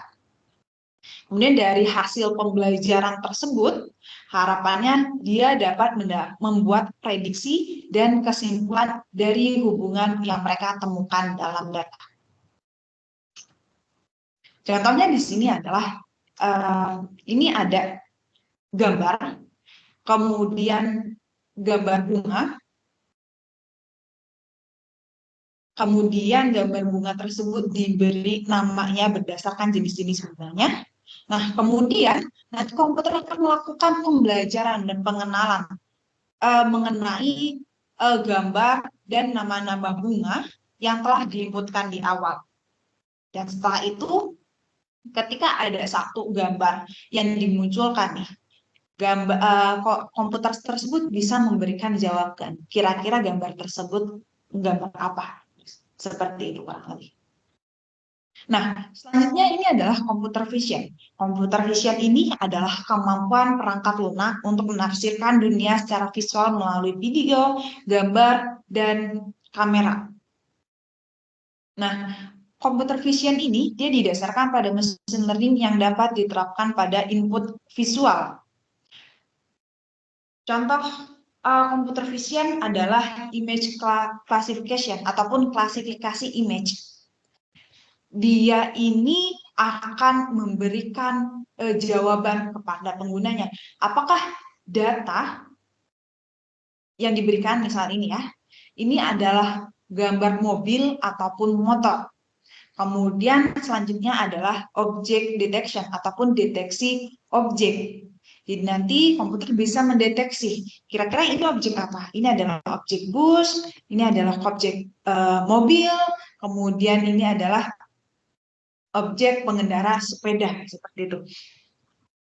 Nah, selanjutnya adalah segmentasi ataupun segmentasi sematik ya, di mana dia bisa memberikan bahwa yang bagian segmentasi yang diberikan label merah ini adalah untuk yang bis, kemudian yang dilabeli biru ini adalah untuk yang mobil, dan yang hijau ini adalah untuk yang pengendara sepeda. Nah, selanjutnya adalah image analysis facial recognition ataupun pengenalan deteksi analisis wajah dan gambar. Jadi contohnya ini dia bisa mendeteksi nih. Ini adalah pengendara. Ini apakah orang yang mengendari sepeda ini adalah perempuan ataupun laki-laki. Nah, kemudian yang terakhir contohnya adalah optical character recognition ataupun pengenalan optik karakter. Contohnya adalah di sini ada tulisan here ya, di sini ada tulisan here. Jadi ini adalah kemampuan untuk membaca, mendeteksi dan membaca teks-teks yang ada ataupun karakter yang ada melalui data-data yang telah diberikan. Baik, selanjutnya ada NLP ataupun Natural Language Processing. Jadi NLP ini adalah kemampuan komputer untuk menafsirkan bahasa tertulis ataupun lisan dan merespon dengan baik. NLP ini memungkinkan perangkat lunak untuk menganalisa dan menafsirkan teks dalam dokumen, kemudian menafsirkan bahasa lisan dan mensintesis tanggapan, kemudian menerjemahkan frasa lisan atau tertulis antar bahasa, dan menafsirkan perintah dan menentukan tindakan yang sesuai. Jadi yang berhubungan dengan bahasa-bahasa tertulis maupun lisan, ini nanti yang bekerja adalah NLP ataupun Natural Language Processing. Nah, selanjutnya ada dokumen intelligence. Dokumen intelligence ini adalah area AI yang berkaitan dengan pengolahan, pemrosesan, dan penggunaan volume tinggi dari berbagai data yang ditemukan dalam formulir dokumen. Jadi dokumen intelijen ini dia memungkinkan kita untuk membuat perangkat lunak yang dapat mengotomatisasikan pemrosesan untuk kontak, kemudian dokumen kesehatan ataupun formulir keuangan. Jadi ketika kita memasukkan tentang data-data yang berubah dokumen, ini nanti yang akan bekerja adalah dokumen intelligence. Nah, selanjutnya adalah knowledge mining ataupun knowledge mining. Jadi knowledge mining ini adalah istilah yang digunakan untuk menggambarkan solusi yang melibatkan ekstraksi informasi dari volume besar data yang sering tidak terstruktur untuk membuat penyimpanan pengetahuan yang dapat dicari.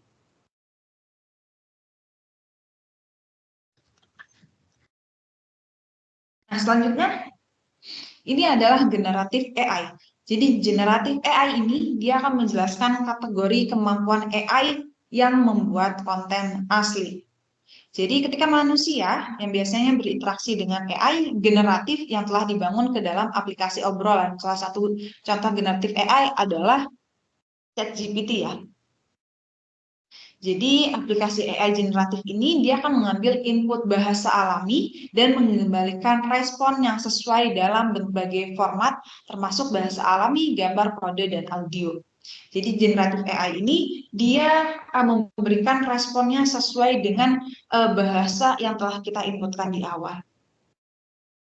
Oke, selanjutnya adalah prinsip yang menjamin AI digunakan secara bijak. Di sini ada 6. Yang pertama adalah fairness ataupun keadilan. Jadi sistem AI ini harus memperlakukan semua orang secara adil. Jadi misalnya kita membuat model pembelajaran mesin atau machine learning untuk mendukung aplikasi persetujuan pinjaman untuk bank. Jadi model AI ini harus benar-benar bisa memprediksi apakah pinjaman tersebut harus disetujui atau ditolak. Kemudian kebijakan yang kedua ada reliability dan safety ataupun keandalan dan keamanan. Sistem AI ini harus berperforma andal dan aman. Contohnya harus mempertimbangkan sistem perangkat lunak berbasis AI untuk kendaraan otonom. Selanjutnya yaitu adalah privacy dan security ataupun privasi dan keamanan. Jadi sistem AI harus aman dan menghormati privasi. Jadi model machine learning yang berdasarkan sistem AI pada data bervolume besar memungkinkan untuk berisi data pribadi yang harus dijaga kerahasiaannya. Selanjutnya adalah inclusiveness ataupun inklusivitas. Jadi sistem AI harus memperdayakan semua orang dan melibatkan orang. Jadi AI ini harus memberikan manfaat bagi penggunanya. Selanjutnya adalah transparansi ataupun transparansi. Jadi sistem AI ini harus transparan dan dapat dipahami. Jadi pengguna juga harus menyadari sepenuhnya tujuan sistem, cara kerjanya, dan batasan apa yang mungkin diharapkan. Dan kebijakan yang terakhir prinsip kebijakan terakhir adalah accountability ataupun akuntabilitas. Jadi orang ataupun pengguna harus bertanggung jawab atas sistem AI ini.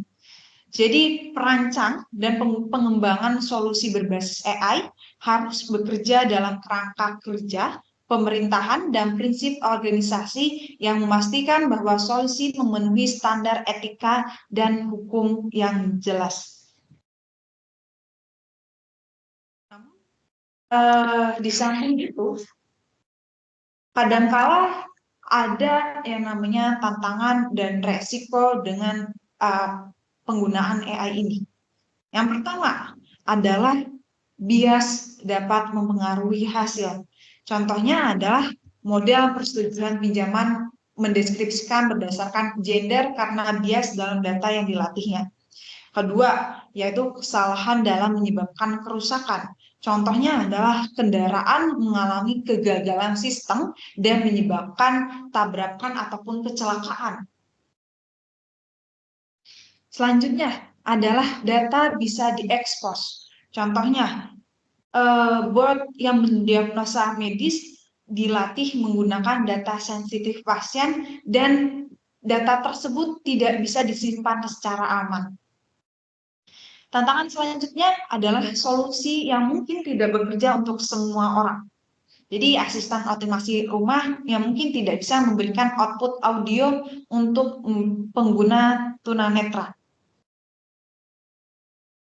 Nah, selanjutnya adalah pengguna harus mempercayai sistem yang kompleks. Jadi alat keuangan berbasis AI memberikan rekomendasi investasi. Namun rekomendasi yang diberikan ini berdasarkan apa? Seperti itu. Selanjutnya adalah siapa yang bertanggung jawab atas keputusan yang didorong oleh AI. Jadi orang yang tidak bersalah dihukum karena kejahatan berdasarkan bukti dari pengenalan wajah. Nah, kemudian dari hal ini siapa yang bertanggung jawab? Dan ini adalah tantangan dan risiko yang mungkin yang akan kita hadapi dalam penggunaan AI ini. Nah, selanjutnya adalah penerapan penggunaan AI dalam bidang pendidikan. Dalam bidang pendidikan, kita bisa menggunakan AI untuk merancang desain presentasi kita. Jadi kita bisa menggunakan PPT dan kita juga bisa meminta AI untuk merancang dokumen PPT ataupun PowerPoint kita. Selanjutnya, kita juga bisa menggunakan AI ini untuk menyederhanakan komunikasi dan tanggapan email. Kita bisa meminta AI untuk memberikan tanggapan secara otomatis mengenai balasan-balasan yang ada di email kita. Selanjutnya, dia juga bisa memberikan meningkatkan pengeditan secara efisien. Misalnya kita ingin merangkum suatu materi Ibu Bapak, dan kita bisa gunakan untuk AI. Selanjutnya adalah ketika kita buntu terhadap materi-materi yang ingin kita berikan, ataupun kita buntu terhadap makalah-makalah yang contoh-contoh makalah yang ingin kita berikan kepada mahasiswa, AI ini bisa memberikan rekomendasi ide penulisan yang mungkin Bapak Ibu sekalian bisa pertimbangkan. Nah, kemudian dengan adanya AI ini juga bisa mendorong kolaborasi antara siswa dan pendidik. Jadi Bapak Ibu bisa bersama-sama belajar dan berkolaborasi dengan materi-materi yang akan diajarkan. Selanjutnya adalah memberikan bantuan kepada siswa dalam hal pertanyaan dan penjelasan. Jadi ketika siswa tidak memahami pertanyaan ataupun penjelasan yang telah diberikan, AI ini bisa menjadi salah satu solusinya. Misalnya mahasiswa meminta penjelasan ulang oleh AI mengenai materi ataupun bab-bab yang tidak dipahami. Selanjutnya ini adalah manfaat AI dalam pendidikan. Yang pertama adalah dengan adanya AI, kita bisa melakukan pembelajaran adaptif.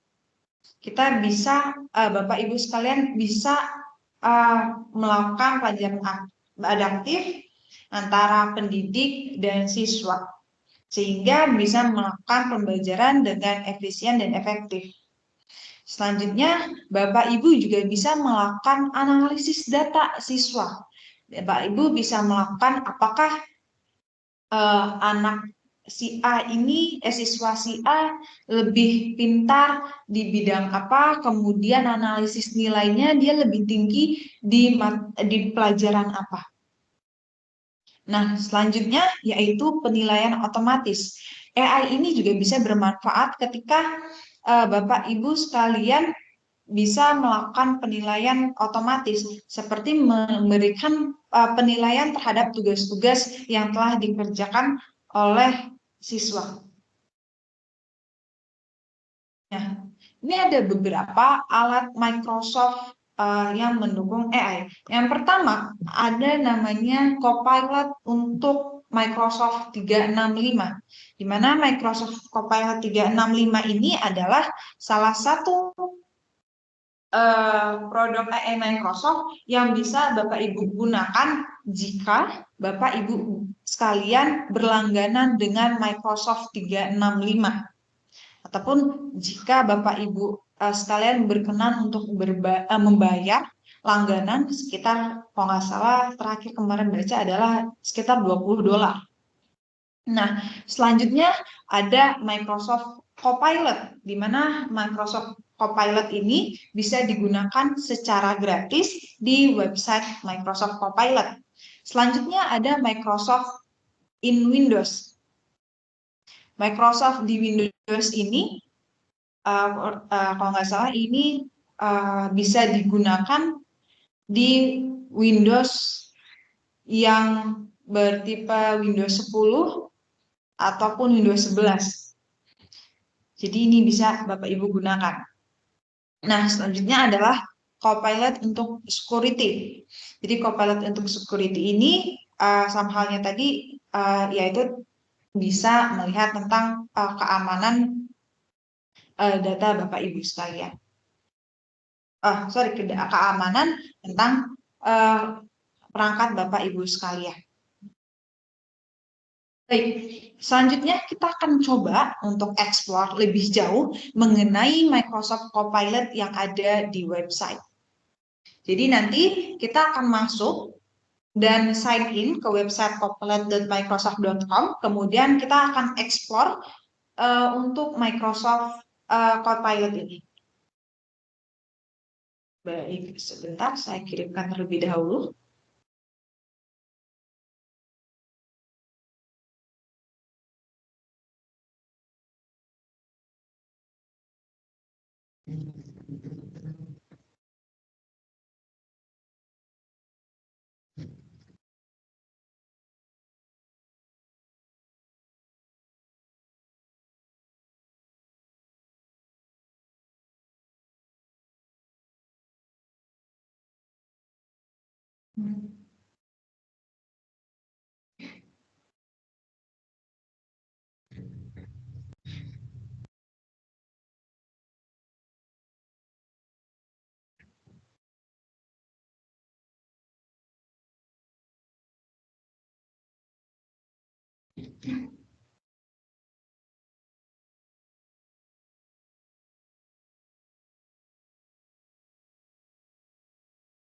Oke, bagaimana Bapak Ibu sekalian? Apakah sudah masuk ke dalam Microsoft Copilot-nya?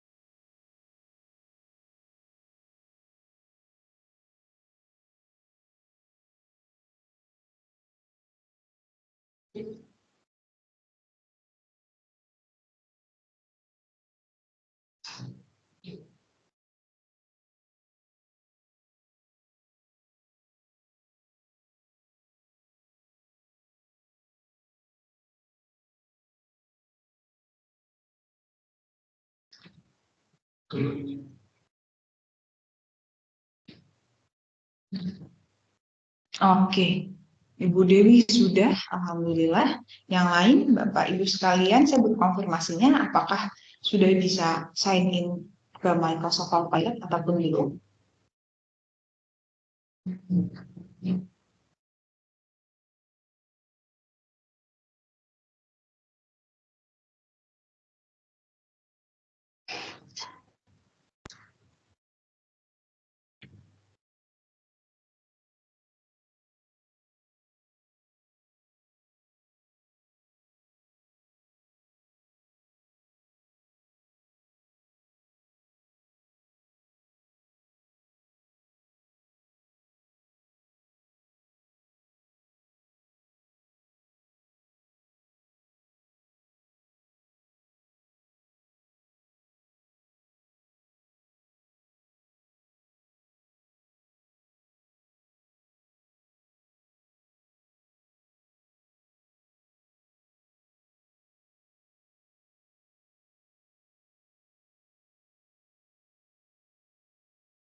Baik, terima kasih Pak Agus dan Bu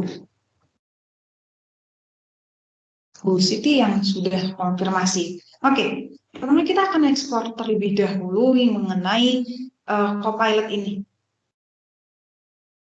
Jadi ini adalah box di mana Bapak Ibu sekalian bisa meminta apapun kepada Copilot. Selain itu, Bapak Ibu juga bisa yang namanya attach file untuk mendukung pertanyaan Bapak Ibu sekalian. Selain itu, Bapak Ibu juga bisa menambahkan gambar supaya bisa memperjelas dan menggunakan mikrofon. Jadi di bar bawah ini adalah bar untuk Bapak Ibu sekalian meminta kepada Microsoft mengenai apa saja yang ingin Ibu minta. Nah, selanjutnya ketika Bapak Ibu sudah menggunakannya, nanti di bagian recent kanan ini dia akan ada yang namanya history dari penggunaan dari pertanyaan-pertanyaan ataupun permintaan-permintaan Bapak Ibu sekalian yang telah lalu. Jadi istilahnya permintaan-permintaan ini disimpan oleh Copilot pada box yang desain ini. Contohnya, 3 hari yang lalu saya baru saja meminta untuk contoh query SQL menggunakan CTF kayak gitu. Nah, selanjutnya ini Copilot ini juga bisa memberikan desainer ya, ataupun gambar-gambar. Jadi misalnya nanti kita bisa meminta gambar kucing, ataupun gambar pulpen, ataupun gambar buku. Nah, selanjutnya di Copilot ini juga kita bisa meminta planner untuk liburan dan meminta untuk resep masak. Dan selanjutnya adalah fitness yang trainer. Oke, kita gunakan yang Copilot saja. Nah, selanjutnya ini di bagian atas ini Bapak Ibu semuanya, ini adalah nama akun Bapak Ibu semuanya. Misal di sini adalah nama saya Esti dan ini kita bisa login. Nah, jadi kita cukup seperti itu dulu saja. Kita akan eksplor mengenai fitur-fiturnya. Sekarang nanti kita akan coba untuk meminta Copilot ini di agenda kita yang kedua. Oke. Selanjutnya kita masuk ke agenda kita yang kedua dulu Bapak Ibu sekalian, yaitu mengenai penerapan kebijakan AI ataupun artificial intelligence. Nah, Bapak Ibu sekalian, saya ingin bertanya kepada Bapak Ibu semuanya. Nah, bagaimana Bapak Ibu dengan siswa interaksinya? Apakah boleh Bapak Ibu siswa Anda menggunakan AI untuk mengerjakan tugas? Kemudian apakah boleh nih siswa Bapak Ibu semuanya ini menggunakan AI, kemudian dia untuk mengerjakan tugas dan jawaban dari AI tersebut dia dikopas ke pekerjaan mereka.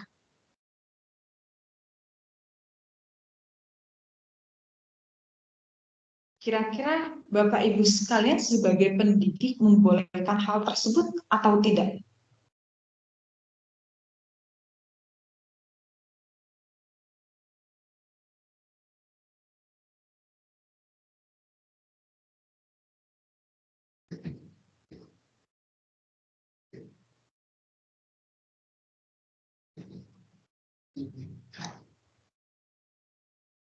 Oke, ini Pak Guntur memberi jawaban bahwa boleh ya.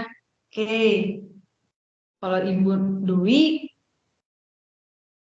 Ibu Dwi ini adalah guru SMP dan dia boleh sekali menggunakan AI dalam mengerjakan tugas.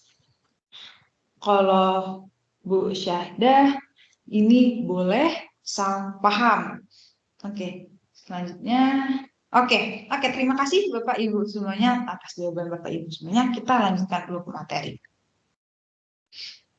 Oke, saya setuju sekali dengan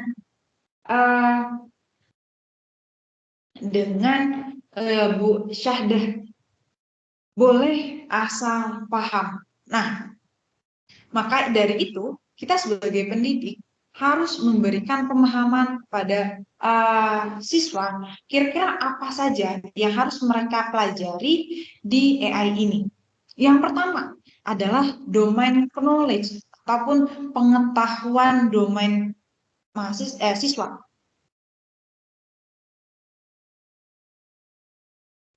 Jadi untuk menerapkan AI dalam suatu bidang ini penting sekali mahasiswa kita memahami atau memiliki pengetahuan mendalam tentang domain pengetahuan tersebut. Misal, jika Bapak Ibu semuanya meminta siswa untuk menerapkan AI dalam bidang kesehatan, jadi setidaknya Bapak Ibu harus memberikan pemahaman dulu mengenai terminologi medis, kemudian proses perawatan kesehatan dan tantangan khusus dalam industri kesehatan. Jadi istilahnya Bapak Ibu harus memberikan pengetahuan terlebih dahulu nih tentang pengetahuan domainnya tentang bidang yang ingin dicari oleh siswa. Selanjutnya yaitu data acquisition dan preprocessing. Data akuisisi dan pemrosesannya. Jadi siswa ini harus perlu belajar mengenai cara mengumpulkan data yang relevan untuk aplikasi AI mereka dengan cara membersihkan, menormalkan, dan mempersiapkan data untuk analisis lebih lanjut. Selanjutnya adalah model selection dan evaluasi. Jadi penting sekali untuk memahami berbagai jenis model AI yang tersedia dan bagaimana memilih yang paling sesuai untuk mengerjakan tugas. Selanjutnya adalah pengembangan model ataupun pengembangan model ya, ataupun model development. Jadi siswa ini harus mempelajari teknik-teknik pengembangan model, termasuk pembuatan fitur, kemudian penyetelan parameter, dan teknik optimasi yang relevan dengan tugas mereka. Selanjutnya adalah deployment dan integrasi, pengembangan dan integrasi. Jadi setelah model AI tersebut dibangun, penting untuk mempelajari cara mendeploy model tersebut ke dalam sistem produksi yang mengintegrasikan dengan infrastruktur yang ada. Jadi kalau misalnya memang mahasiswa, Bapak Ibu semuanya ingin mempelajari AI lebih dalam, penting untuk memahami bagaimana AI tersebut dideploy ataupun dikembangkan. Selanjutnya adalah monitoring dan maintenance. Jadi siswa juga harus memahami pentingnya pemantauan kinerja model secara terus-menerus setelah dideploy dan harus secara terus-terusan belajar tentang teknik maintenance-nya ataupun pemeliharaan efektif untuk menjaga kualitas dan keandalan model seiring waktu. Selanjutnya adalah privacy dan security. Jadi dalam penerapan AI, penting untuk memperhatikan masalah privasi dan keamanan data. Jadi siswa ini harus mempelajari kebijakan dan praktik terbaik untuk melindungi data sensitif dan mencegah penyalahgunaan ataupun serangan cyber security, serangan dari luar.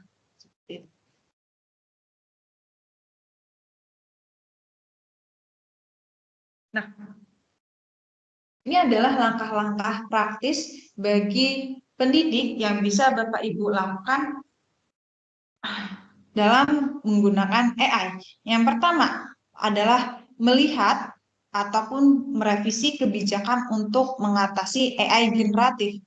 Bapak Ibu bisa melakukan tinjau dokumentasi kebijakan seperti kebijakan penggunaan yang dapat diterima hingga menggabungkan bahasa tentang penggunaan AI generatif. Kemudian memasukkan AI ke dalam pengajaran dan belajar. Jadi tetapkan dokumen untuk menggunakan alat AI secara bertanggung jawab dalam perencanaan pembelajaran dan pembuatan khusus. Selanjutnya adalah menetapkan standar dan pemantauan evaluasi untuk konten AI.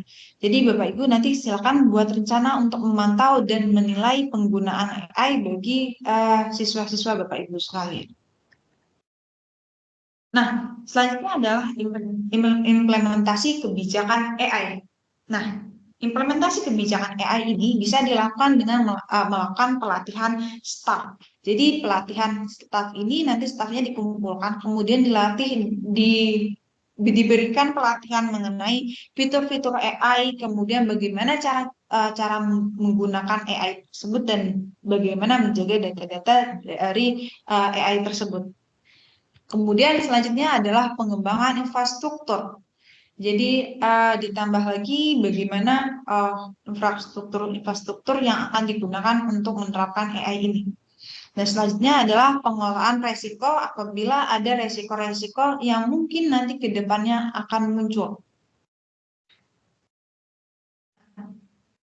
Ini adalah salah satu mungkin kebijakan yang Bapak Ibu bisa terapkan. Bagaimana etika siswa dalam penggunaan AI. Yang pertama adalah transparansi. Jadi siswa ini harus memastikan bahwa penggunaan AI mereka ini transparan dan dapat dipahami oleh semua pihak yang terpengaruh. Hal tersebut mencakup seperti bagaimana AI beroperasi, bagaimana data dikumpulkan dan digunakan, serta bagaimana keputusan yang diberikan oleh mesin tersebut dibuat. Kemudian keamanan dan privasi data. Jadi siswa ini harus mengutamakan keamanan dan privasi data dalam penggunaan AI.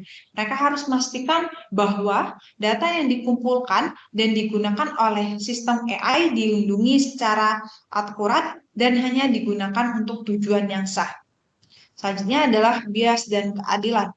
Penting untuk siswa untuk menyadari potensi dalam sistem AI dan berupaya mengurangi sebanyak mungkin penggunaannya.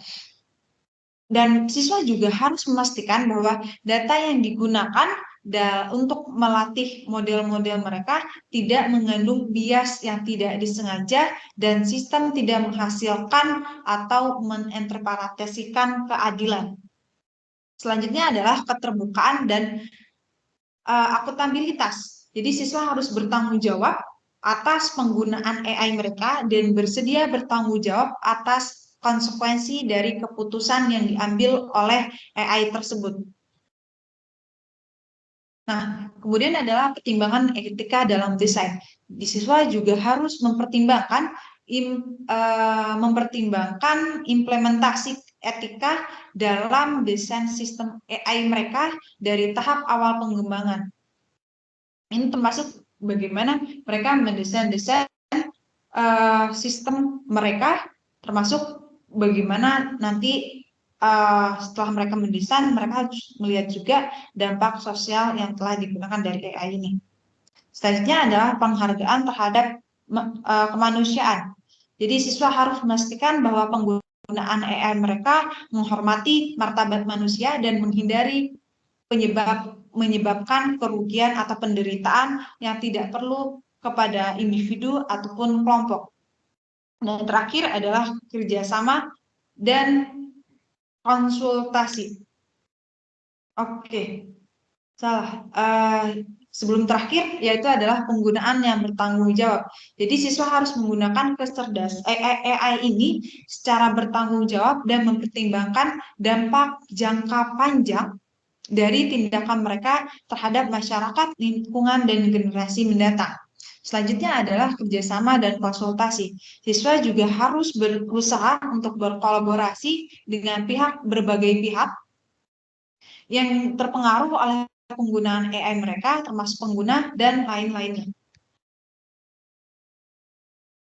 Nah, ini adalah contoh skenario tugas yang bisa diimplementasikan menggunakan AI. Yang pertama adalah pengenalan pola.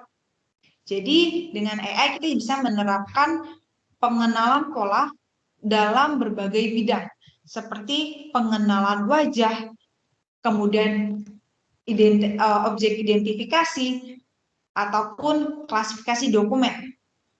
Yang kedua adalah prediksi.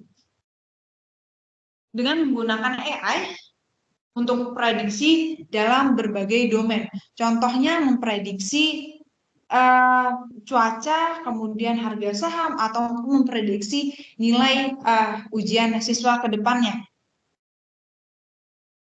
Selanjutnya adalah sistem rekomendasi. Sistem rekomendasi di mana dia akan memberikan rekomendasi produk ataupun rekomendasi ide ataupun konten media dan lain sebagainya.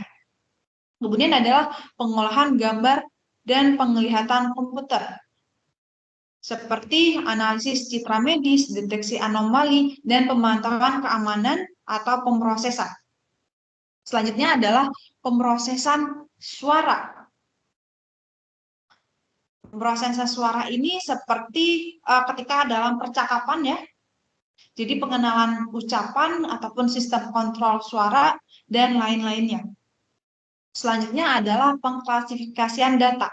Dengan menggunakan AI, kita juga bisa mengklasifikasikan data seperti data tersebut adalah data dari spam email ataupun bukan.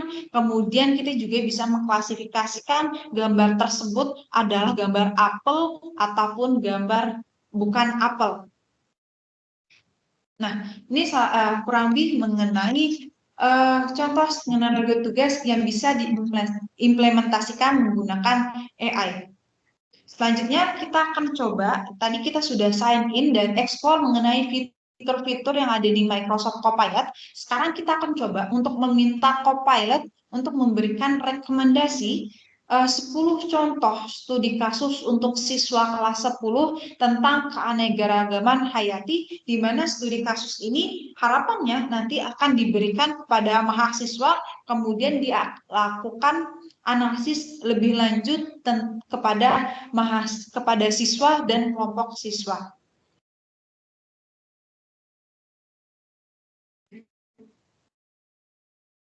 Oke. Ini adalah Copilot-nya. Kan coba minta berikan ya. Memberikan rekomendasi 10 contoh studi kasus untuk siswa kelas 10 tentang keanekaragaman hayati. Atau bisa juga tentang makhluk hidup. Oke, ini tentang biologi semua ya. Atau Bapak Ibu sekalian, jika memang ada yang tentang matematika, bisa menggunakan tentang aljabar. Ataupun Bapak Ibu yang fisika bisa tentang medan magnet dan lain sebagainya. Namun kita coba di sini untuk yang mengenai materi keanekaragaman hayati.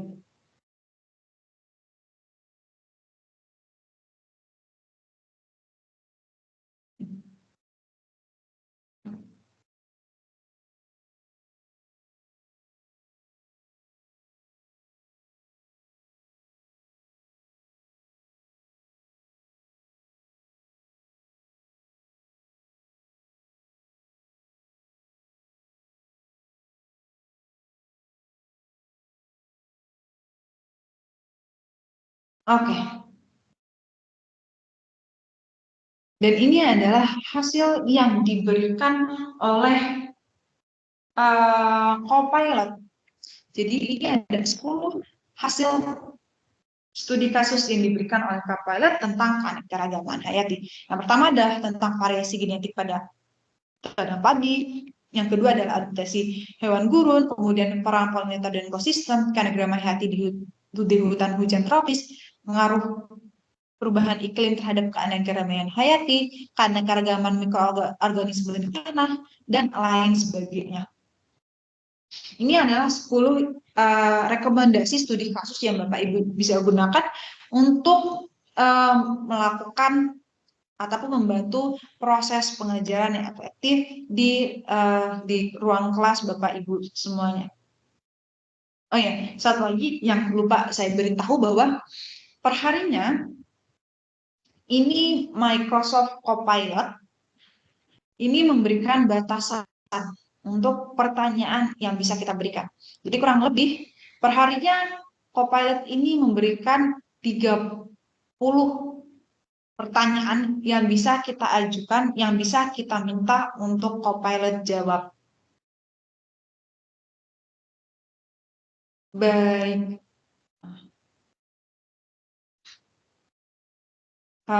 Sepertinya sudah selesai Bapak Ibu mengenai pembelajaran kita kali ini tentang AI di dunia pendidikan. Selanjutnya, ini ada presensi kehadiran dan form feedback yang Bapak Ibu bisa gunakan dan bisa Bapak Ibu isi. Baik, saya coba berikan di kolom chat. Mbak Hesti, mohon izin, mohon maaf saya potong. Untuk daftar hadirnya sudah saya kirimkan melalui kolom percakapan. Oke, baik. Terima kasih Kamelin atas bantuannya. Oke, baik Bapak Ibu semuanya. Saya rasa materi yang telah diberikan sudah habis. Jadi saya kembalikan ke Kamelinda. Silakan Kamelinda. Ya, baik. Terima kasih Kak Hesti atas pemaparan materinya. Bagaimana Bapak Ibu, setelah tadi di sesi pertama ada penjelasan tentang cyber security, dan di sesi kedua ini bersama Kak Hesti juga menjelaskan tentang AI untuk pendidikan, yang mana ya ini ternyata sangat penting untuk di lingkungan, khususnya untuk di lingkungan pendidikan, yang mana dapat membantu Bapak Ibu maupun siswa-siswinya dalam pengerjaan ataupun dalam proses pendidikannya. Namun dengan syarat-syarat dan ketentuan yang berlaku, tentunya itu perlu diterapkan sebagaimana mestinya agar tidak terjadi mungkin ada kecurangan ataupun hal lainnya. Dan harapannya semoga AI ini dapat diterapkan dan dapat digunakan oleh Bapak, Ibu, guru maupun mahasiswa-mahasiswinya. Baik, untuk selanjutnya Bapak Ibu silakan apabila ada yang ingin bertanya dapat melalui kolom percakapan ataupun Bapak Ibu jika ingin berinteraksi langsung silakan aktifkan fitur raise hand-nya terlebih dahulu, nanti akan kami bantu aktifkan audio Bapak Ibu. Silakan Bapak Ibu, masih ada waktu kurang lebih 5 menit lagi untuk sesi tanya jawab bersama dengan Kak Hesti yang tadi sudah menjelaskan tentang AI AI untuk pendidikan. Kak Hesti tadi sudah menjelaskan terkait dengan apa itu pengertian AI, bagaimana cara penggunaannya, tadi ada demonstrasi juga penggunaan untuk Copilot, yang mungkin Bapak Ibu juga dapat terapkan ketika nanti akan digunakan. Baik, silakan Bapak Ibu apabila ada yang ingin bertanya, silakan ajukan melalui kolom percakapan. Dan kami informasikan juga bahwasannya mohon bantuannya untuk mengisi daftar kehadiran, yang mana daftar kehadirannya dapat Bapak Ibu lihat melalui kolom percakapan di go.maribelajar.org/feedback. Silakan Bapak Ibu dan jangan lupa tadi di sesi 1 juga sudah ada redeem code. Nah, kami mohon bantuannya Bapak Ibu untuk dapat melakukan aktivitas tambahan yaitu redeem code. Yang kedua yaitu mengisi daftar kehadiran. Silakan Bapak Ibu apabila ada yang ingin ditanyakan. Nampaknya masih belum ada. Mungkin saat ini Bapak Ibu sudah yang sedang berpuasa sudah dalam tahap di menjelang sore hari, mungkin ada yang sudah persiapan untuk berbuka puasa gitu ya.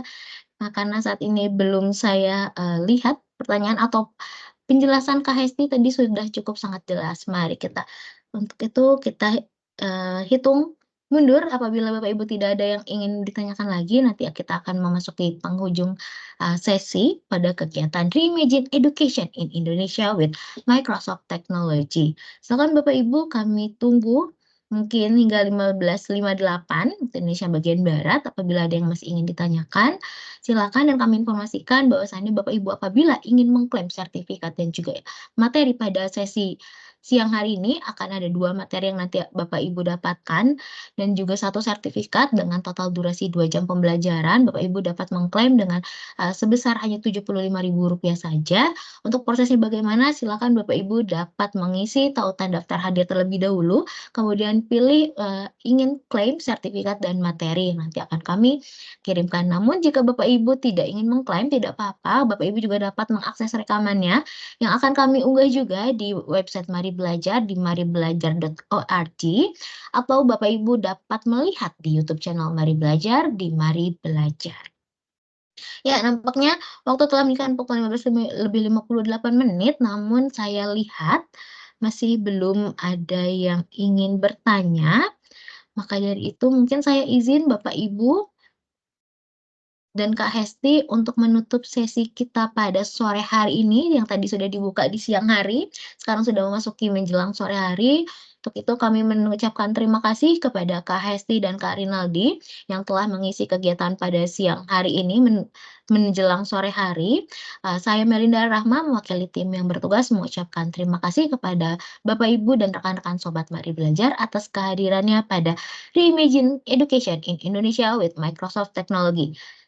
Saya pamit undur diri. Wassalamualaikum warahmatullahi wabarakatuh. Selamat sore dan jangan lupa untuk mengisi daftar kehadiran dan redeem code.